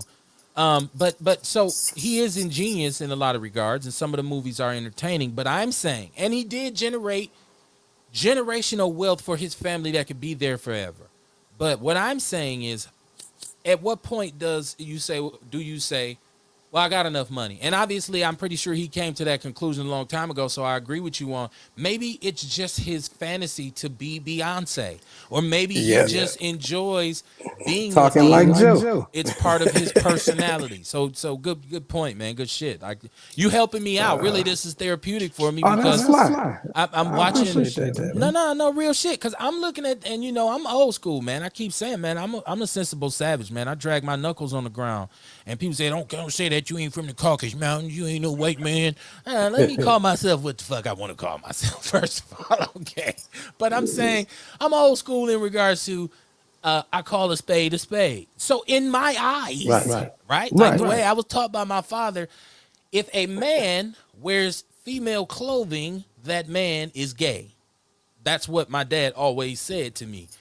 No matter what a dude say, no matter how, because my father came from the era where Flip Wilson had kind of changed the game with Geraldine, right? Like, so I'm gonna tell y'all. That's why I let you know that my pops was not just knee deep, right? Like he would talk about how brothers on the street felt about Flip Wilson, because Flip Wilson blew up the same way and was rich. He was on primetime television. He was getting it in, and Hollywood accepted him. But Sidney Poitier didn't have a variety show, especially after he slapped the shit out the white man in the heat of the night.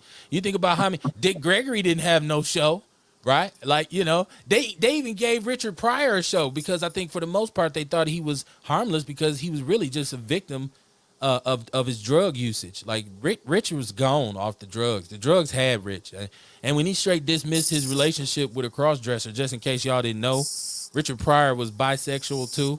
Now, does it make Richard less funny? No. Richard Pryor's still funny as hell. You listen to those albums back in the days, he's still funny. Some of the Medea shit's still funny, even if Tyler Perry is gay. I watched the Richard. You said how much what? I said I watched Richard. Okay. He alluded to that. He talked about it in his book. Like, I was gay for about 2 weeks, and then I got tired of the dude ass, so I just let him go.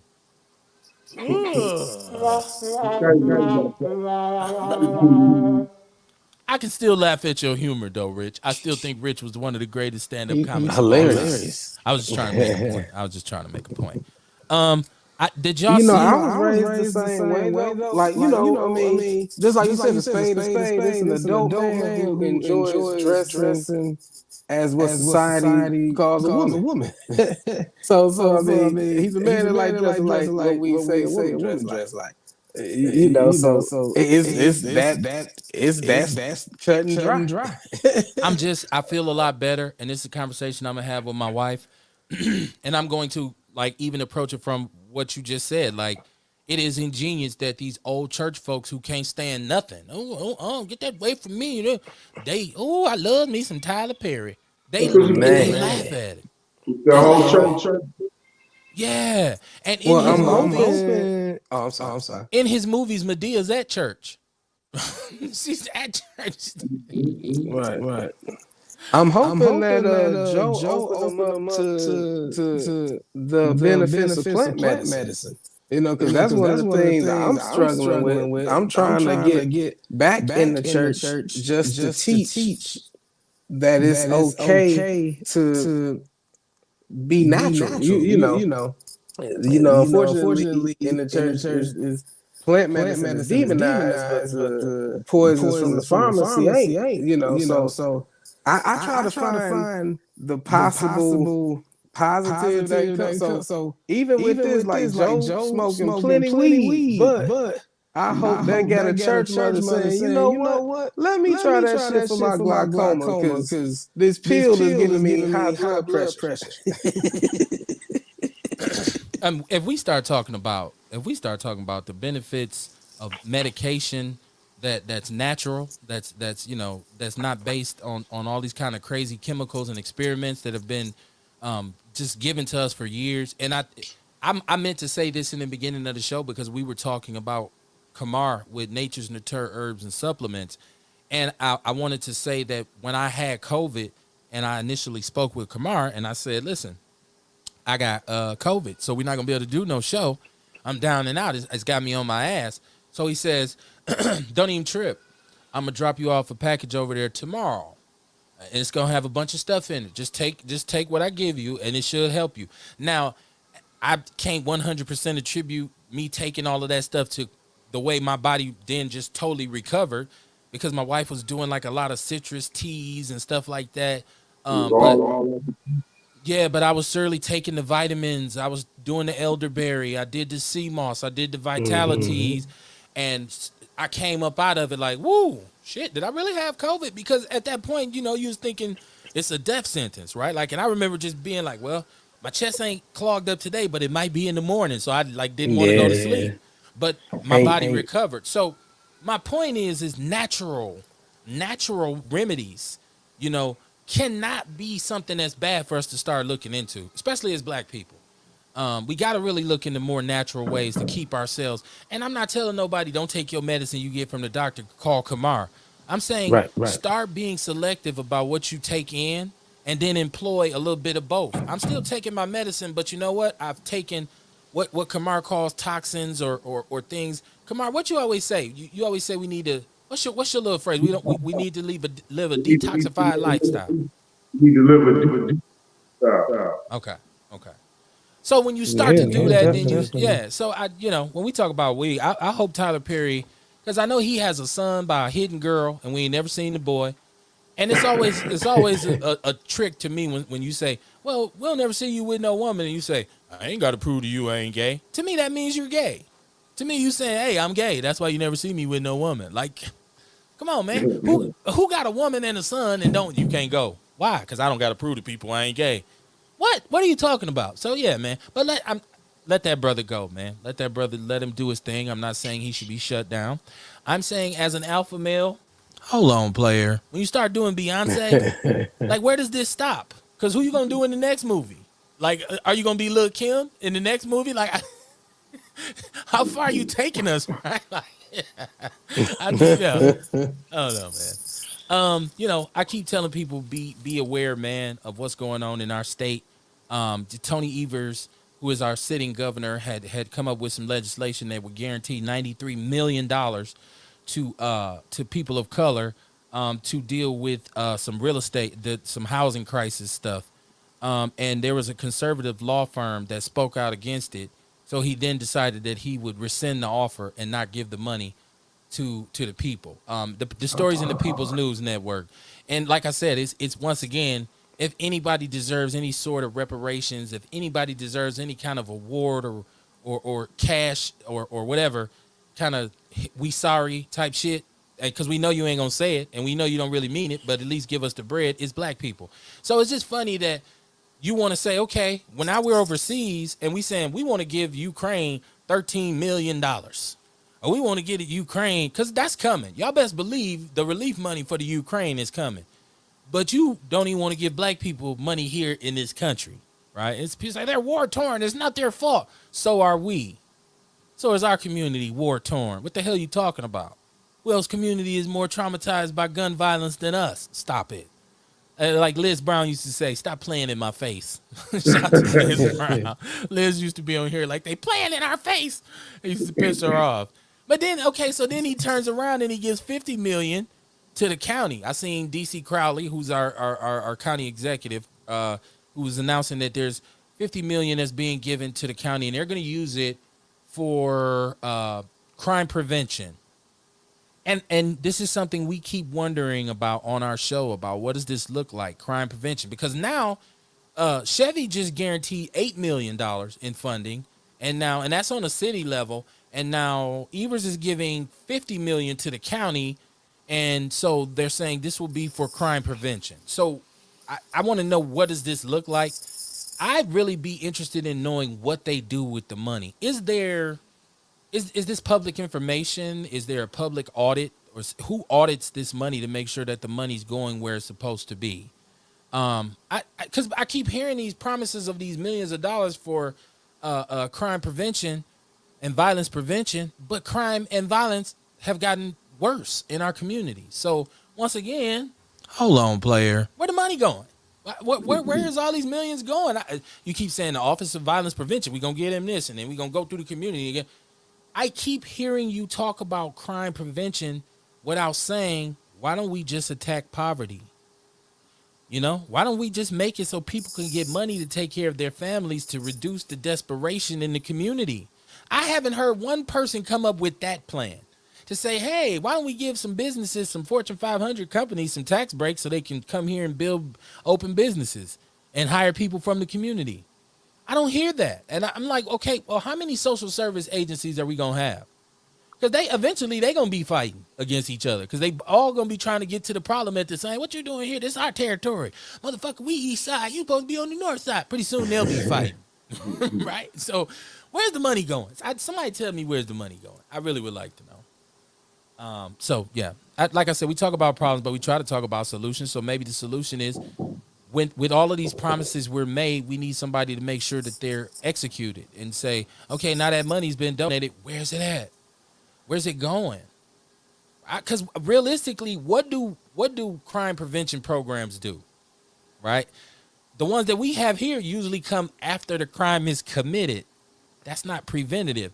And they say, well, they're preventing more crime from happening. To me, that sounds a little bit like the vaccine that don't keep you from getting it or spreading it, but go take it. like,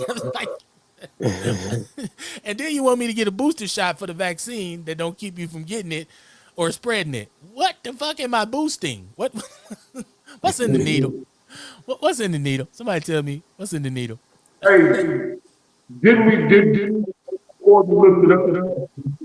Actually, or your body much. That's what they said. That the initial shot dies down, so you got to kind of boost it. You got to charge it. Like, what's in the needle? I need for y'all to tell me what's in the needle. And I don't want to hear black people, you eat Cheetos, flaming hot Cheetos. You don't know what's in that shit. Well, it's kind of written on the back. Stop eating Cheetos. Right. It ain't no mandate that I can't work. Once you put some shit in your body, it's just done. But also, there's no mandate that I eat Cheetos or I won't be able to go to work, right? Like, so, yeah. And I can look on the back of the Cheeto bag and actively Google all the ingredients in the Cheeto. So don't, that nigga smoke backwoods but want to know what's in the vaccine. Well, I don't smoke backwoods, right? So, I'm just saying, like, that's not a knock against somebody who does smoke away, right? I'm trying to hold on to the last piece of lungs that I have. And I don't know. That's what I said the other night when Kamara and I was talking, and I was laughing because we were doing a show, and I had shout out to Robert Miranda on here. I had Robert Miranda. I was having a great show. Go back and watch the show, by the way. It's a great interview. I didn't fucked around. I'm too old. I realize I'm too old for edibles. I think old intestines don't work well with edibles or something like. Cause I just need the old traditional way of firing it up. Like I can't. The edibles is a little too much for me. Every time I've taken edibles, I ended up somewhere tripping. Like, what the fuck, man? So yeah. If you old like me, stay away from the edibles, right? I'm joking. I'm joking. I'd rather smoke because you can hit it a couple times, dab it out, and see how it's gonna kick in. My problem with edibles is it don't start kicking in until I done took 2 or 3 more thinking that it wasn't gonna work. Now you somewhere confused. By the time you feel it kicking in, you get scared because you like, damn, it's about to get so much worse before it get better. So it's like edibles. You just gotta strap up and enjoy the ride. You can't control it. Oh my goodness, I'm telling you, you eat 1 and you eat 2. You're like, this ain't shit. You eat 3 more and you sit in the corner 2 hours later like. And then you do some ignorant stuff like make edibles out of delicious shit. Like they made some MPS style peanut butter square edibles. I had like 3 of them. And then I was like, damn, no, wait. These special peanut butter squares. I wasn't supposed to eat these like regular ones. Oh, no. But by then, you just find the corner to brace yourself in and ride it out. CKNX said edibles require commitment. You damn right. And put your car keys up because you ain't gonna be going nowhere no time soon, man. That shit's crazy. Well, it's chemically different than THC. When you smoke THC, you getting Delta 9 THC, and it's going straight through your lungs into your blood. When you eat THC, your liver converts it to 30 times more potent. So you can turn some swag into some delicious edibles. I don't know. I just know I was in the corner saying my name is Jeb. I don't even know who Jeb is, but that's who I was that night after I got off the air. I crashed and burned. Like, boy, if I didn't get off the air when I would have, boy, y'all would have seen a straight up blooper reel because I'd have been sitting on here asleep. Like, what is he serious? Shit was crazy. But yeah, don't say no to drugs. Did y'all see this? Now the brewers are threatening that if they don't get a certain amount of public money, that they may be leaving in 10 years. And okay, so So long. I mean, really? We've been paying. Okay, so once again, this is what you get from being. He said, "Who's Jeb?" Yeah, right. That's who I was. CKNX said hashtag Who's Jeb. I was Jeb that night. My name is Jeb. I don't know who the hell Jeb is, but that's who I was that night. I was gonna call Kamar after the show. I couldn't even do it. I was looking at the phone, calling his name. My phone was just looking at me like, no more edibles for you, right? Like so. But no. But they're threatening to leave. Now the key of this is they got a stadium that that's I guess Miller Park or State Farm Field, whatever the fuck you call it now, is 20 years old. So now it's looked at as an aging stadium. And the crazy part about this is the building of it happened because of public funding. So as taxpayers, we committed ourselves to a tax that I believe at the time was 15 years to help pay for the stadium, right? Now, that tax has never stopped. It was supposed to have stopped a long time ago. We still been paying this tax. Once again, when you don't keep your eye on the government, it's the kind of shit he do, right? It's the kind of shit he does. You don't keep your eye on came it. into place, period. Right. I think taxes came into place. What was that? World War II or something like that? It always helped. Well, shit, the Revolutionary War. That's what the tea was about. That's why they threw that damn tea away. It wasn't about the tea. It was about the goddamn tax on the tea. Shit, you ain't gonna be close. You taking house cuts, player. But so yeah, man. I hate to see pro sports teams do this because they get revenue from when these athletes come to town. They have to pay an extra tax on whatever money they spend. So there's that. Okay, and then now you're saying, well, the stadium needs so much money for maintenance and renovation. And it's going to take a big lump sum of money. But I'm saying, okay, well, what about the revenue from the Brewers? Now, small market team, Major League Baseball has revenue sharing, and all this kind of stuff. They've been winning. They have been winning, but do that mean we got to keep? I mean, or you gonna tell us, give us $50 million? They should, right? They're selling out games, right? They should have some bread. How many, even y'all brothers out there walking around with Brewers jerseys on and they ain't never watched a Brewer game just because it say Milwaukee and they got some Dominguez on the back? You don't know who the hell that is. It's number 48. I'm off 48th Street. That's why I got it. Okay, Dominguez. Okay, Mr. Dominguez. But yeah, man, it's such a bad. I like the Bucks. The Bucks were in jeopardy of leaving. Herb Cole sold them. These big money players from New York came in. We used public money to get the stadium, and they were saying, well, if we don't get the stadium, the Bucks will be leaving. And the biggest part about a sports team is the tax revenue that they generate. So I understand that. But at the same time, we got to make sure we ain't held hostage by these teams, man. Like, because when we talk about, okay, Miller Park or whatever it is a nice facility. It's good to have a major league ballpark. But is that stadium providing enough income for the people in my community to prosper? Because you want to raise the taxes, but you ain't raised the amount of money that we're making. Inflation right now in this country is on fire. When the last time y'all went and got some fast food?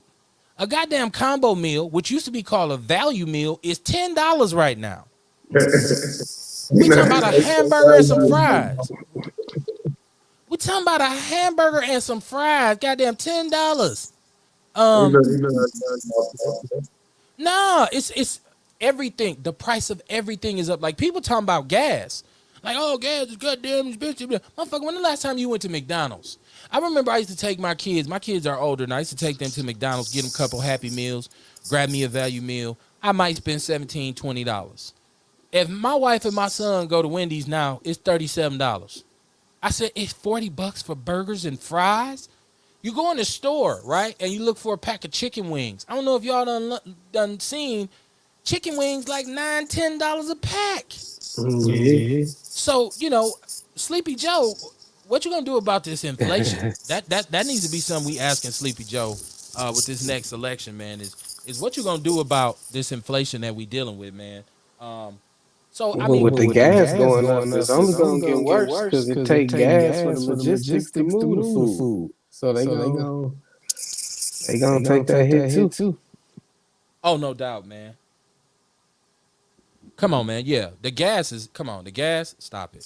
The gas is. But gas fluctuates. It goes up and down. And plus, with reckless driving, I ain't too mad about the gas being high. Maybe some of these reckless drivers will sit their ass down now, anyways, right? They ain't got. He ain't got money to be flying down Capitol in the bus lane doing 90 and shit. It wasn't that gas anyways. They was a stolen car. Right, so they don't give a fuck. Right? That ain't stopping nothing. Right. They don't give a fuck about that. Like, let that shit go as high as you want. I'll just steal another car if this one run out of gas. Right. I see y'all see in this family who lives in Wauwatosa, and it's in the People's News Network, receiving endless threats, threatening notes, popping their tires, damaging their vehicles. Y'all gonna learn about these suburbs, right? You all are going to learn. I get it. Once again, if you down in the core of the city and you say this shit's horrible, well, you down there because when you want to get out of there because you feel like it's a bad place to live. And one of the major things about it is there's really no investment in it.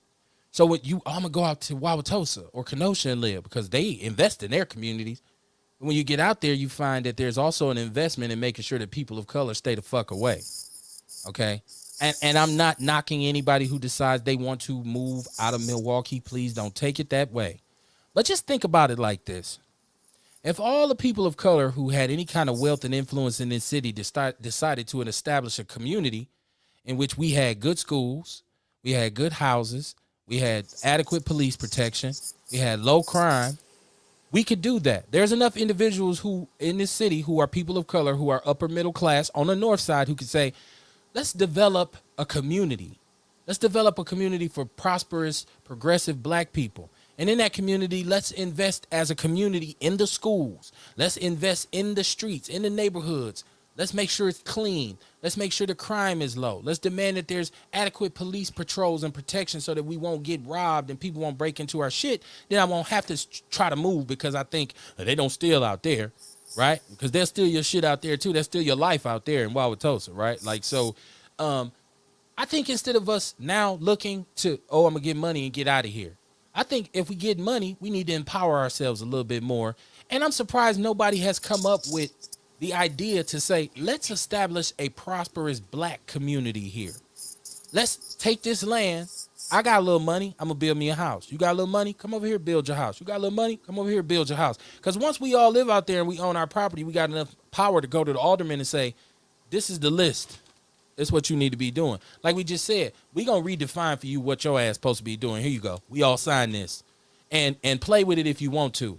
You won't never see another election victory if that's where it's at. So right now, people say, well, we got that on the north side. Well, what they've done with the north side through redlining and a lot of intentional kind of perpetuation of racism and segregation is they put all the poor people right together. If you bunch all of the poorest people in the same little area, what do you think is going to come out of there besides crime and dysfunction? It's like people 101, right? And the crazy part is it's not just about doing it to black people. Take a bunch of poor ass white people, about 300 of them, and put them in one little tight ass area and make them compete for the same crumbs. You're going to have crime. You're going to have dysfunction. You're going to have drug use. You're going to have violence. You're going to have women getting mistreated, children getting assaulted and molested. Take a group of poor Puerto Ricans. Well, people say, well, they already got Puerto Rico. Put them together and see how dysfunctional it is if they're all poor. Take a look at Native Americans before they got the casinos. The reservations were horrible because you took all these poor people and put them right together and said, okay, y'all, go get it. So they done that with the black community as well. So what I'm saying is, even as a person who I'm looking right now to improve my status, economically. And I'm wondering now, because I've always said I'm heading north. I'm heading northwest in the city because but I'm wondering now, should there be an established agenda to aim back towards the central city and say, no, we're going to take this shit back before they gentrify it? Or when they gentrify it, there's going to be a large, prominent black community standing right there looking them in their face like, y'all know y'all can't come through here with that shit. We own all this shit. Y'all go ahead, go back. I feel like we got to establish some strategy to kind of attack what's going on with us. And I feel like getting something that we own is the key to it. I ain't talking about, let's go back to Ghana. I ain't talking about, let's move to Atlanta. I'm talking about, let's get together here and get some shit and say, we putting our flag down. We ain't running. We're gonna stand here and fight, but we're also gonna pool our resources and get our money right so that we'll have our lawyers and everything ready when y'all come in, just like they do. Somebody call Rothstein and them. I'm just saying, man. We talk about community. I always say what's lost in the word community is common unity. It's something we don't have, and I feel like we need to establish that. And it's the brothers and sisters who are in the suburbs. It's the brothers and sisters who do get a little bit of money and say, I'm out of here. Totally understand you. But what if we felt differently about it to say, you know what? We're going to pool our resources right here, and y'all going to do right by us. You can't tell me you could police Wauwatosa, but you can't police North Avenue. When North Avenue runs through Wauwatosa and y'all end of North Avenue is better than ours. It makes no sense. It makes no sense. These are the things that young Cavalier, he about this tall. This is the kind of thing we gotta ask his little ass. So you got a midget and a peeping Tom running for mayor, right? One is peeping that naked boy booty, and one is swinging his feet when he's sitting on the chair, right? You can see his feet on his driver's license. That is an old ass joke right there. That's an old ass joke. Look, man, I have so much fun, man, with y'all, man. I know it's past 9. We've been on here for a minute. It's like being on the phone with your guys. Like, damn, we've been on the phone 2 hours. Shout out to Tiarsha Arthur. She said we don't trust each other. Just being transparent. She said I don't have an answer. Neither do we. I'm sorry, that was CKNX who said we don't trust each other. Tiarsha Arthur just said good evening, Kevin, Kamar, and Rail. Good evening. Yeah. We know Kamar don't like Cavalier. No, I was talking. Okay. Yeah, I'm talking about what we need to do. Pooling our money. You said we don't have, and I was gonna say we got a lot of healing. True. We still gotta work on ourselves. Gotta work on ourselves. That's true. You're right. Yeah, there's a lot of healing to be done. But I think we could do it better if we're together, though. Because think about how many of these. It's gotta grow. Ain't no trust. That's true. You gotta heal. Trust. But some of these prominent brothers and sisters are therapists. They're counselors. So if they came back to the community, they could provide that service. Y'all mean they right? Okay. Y'all mean they right? No. I'm not saying it means they're right. I'm saying if they move back into the community, I think they'd have more vested to say, I'm going to provide my services to some of these people. Like, so people who, well, I'm a prominent therapist and I got my own offices, so now I move out into the burbs. Whereas if you lived in the community, you say, you know what, I got to open a clinic right down here because these people down here need this kind of therapy. So and I'm just shooting ideas, man. I'm throwing them up in the air. You know how it is. We don't really know where it's gonna land at. We just throw it up in the air, man. Like I said, man, I'm waiting on them to really step up to the plate, right? Like I feel like our people need to step up to the plate, myself included. I said them, but I'm included as well. I did a show one time called The Coon in Me. And I talked about how big a coon I was the whole time, right? Like, I'm seen pulling up next to a car full of cats and hit that lock. Yeah, I locked the door on you. You just locked the door on some black men. Hey, them dude, but, then I turn on the news and be like, I seen them niggas going down Capitol, right? Like, I know, after that, they robbed somebody. Like, so. But, yeah, man, y'all make sure y'all support what we do here, man, Mondays through Thursdays. Outlaw Radio on Mondays, the Big Black Sports Show on Tuesdays. Shout out to Freddie Riley, who was with me last night. Great interview, man. I can't stress that enough. We got some more people coming in for interviews. And we've always had great interviews, man. So that ain't no big deal. But shout out to him. Tomorrow night, you know what? It depends on how I feel. Because sometimes I say, I ain't going to do Outlaw Nation.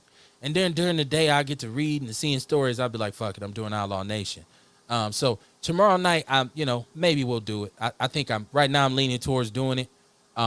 So if just stay tuned because we'll see what we're gonna do tomorrow. Shout out to everybody in the chat room. Shout out to Tiarsha Arthur. Shout out to CKNX, man. Appreciate you for tuning in. He said he agrees with Kamar. Healing is very crucial individually and as a culture. And he said he's a new fan. It's a dope show. And he said, thanks, brothers. Man, we sure enough appreciate that. Sure enough appreciate that, man. shout out to everybody who supports us, man. Shout out to Chantel Gwynn. We jumped down with Team Kaylin Strong, hashtag Team Kaylin Strong, and there's donations and donor drives all over the city now that's about to pop off so she can deal with her son and his aplastic anemia. Shout out to Ken Brown, who's an artist who I'm dealing with right now, who's a fellow Rufus King alumni. He's my brother from another mother. He's a painter. He's done several murals, several portraits. He has an online art boutique, beautiful art. I've put a lot of it up. I'm going to put more of it up. I'm going to get Ken on the show. He said he's working on a realization of our logo, an artistic realization of it. I'm looking forward to that. I'm going to get Ken on the show, though. And I don't think we showcase our artists here in the city enough, right? Like, I think we need to put more spot because we have a very vibrant black artistic community here. So, and from spoken word to dance to portraits to music to all this, and I want to kind of expose some more of that culture on the show. So, and Kamar, you and I will talk about that because I have an idea around that with Outlaw Nation that we can really get those people a platform. So we're going to talk about that. Rail, once again, man, it's been a pleasure to have you on, my brother. You always bring. I greatly appreciate it. Yeah, man, you gave me about $1 million worth of therapy tonight over the Tyler Perry thing. I'm really traumatized behind this shit because I can't unsee him as Beyonce. People say that means you turned on by him. No, it was that disturbing of an image. God damn it! Can we at least just have Beyonce? Like black men can't even have a fine black woman. Somebody had to fuck it up, right? Like so, and it's just his movements while he's doing it. But anyways, man. Jesse Smollett is released from jail. Smollett, is that how you say his name? Smollett. He's released from jail. I guess his brother's mentally having some conniption fits. Didn't understand his crime.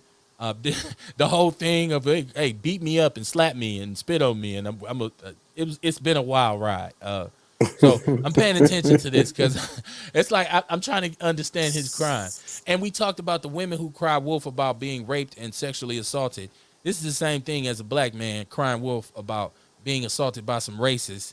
And so it makes it look like a cartoon character every time something real happens. And this is what they use to dismiss the accusations that we have when we say these motherfuckers is racist and they did some bullshit. You're just Jesse Smollett. You guys are, come on, did they really choke you out? So, shame on him. She said, what do I think about the situation going on in West Allis? Which situation is that, Tiarsha Arthur?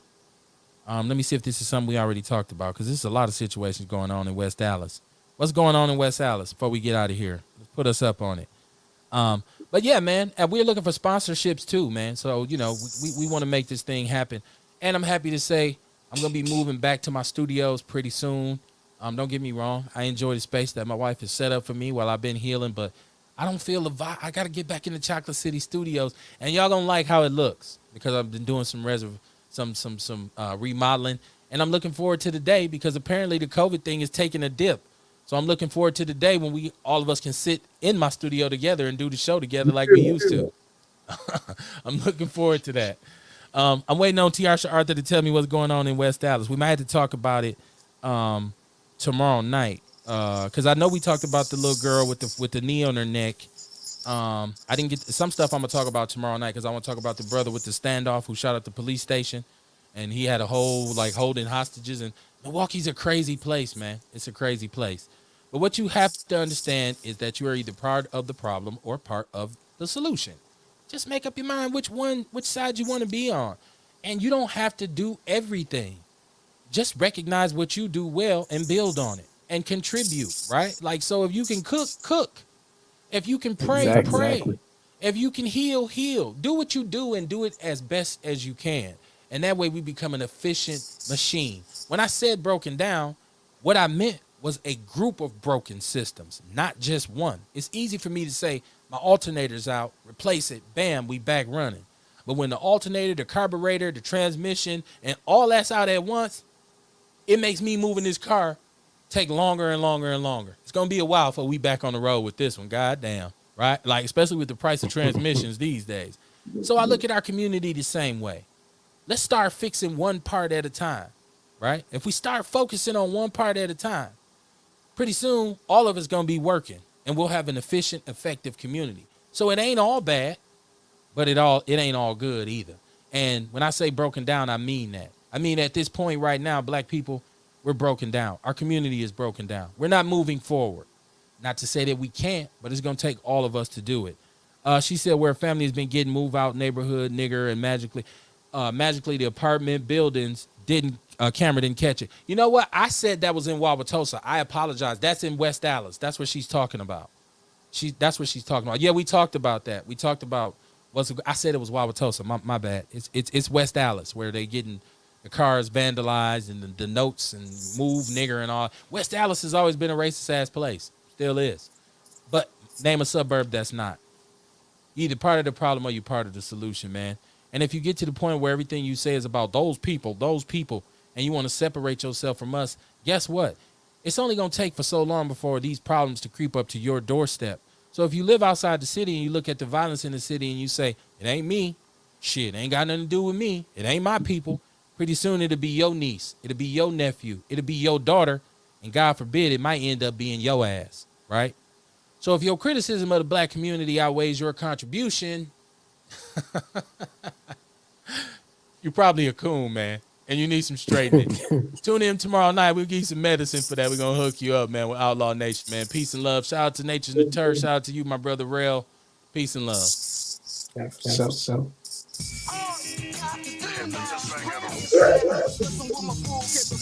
You have to understand, either you are with us or you are against us. So yeah, man would have never voted in a pussy. Yeah, man, Barack Obama for wearing a brown suit. So it is what it is. I'm not alone until I got the whole familia.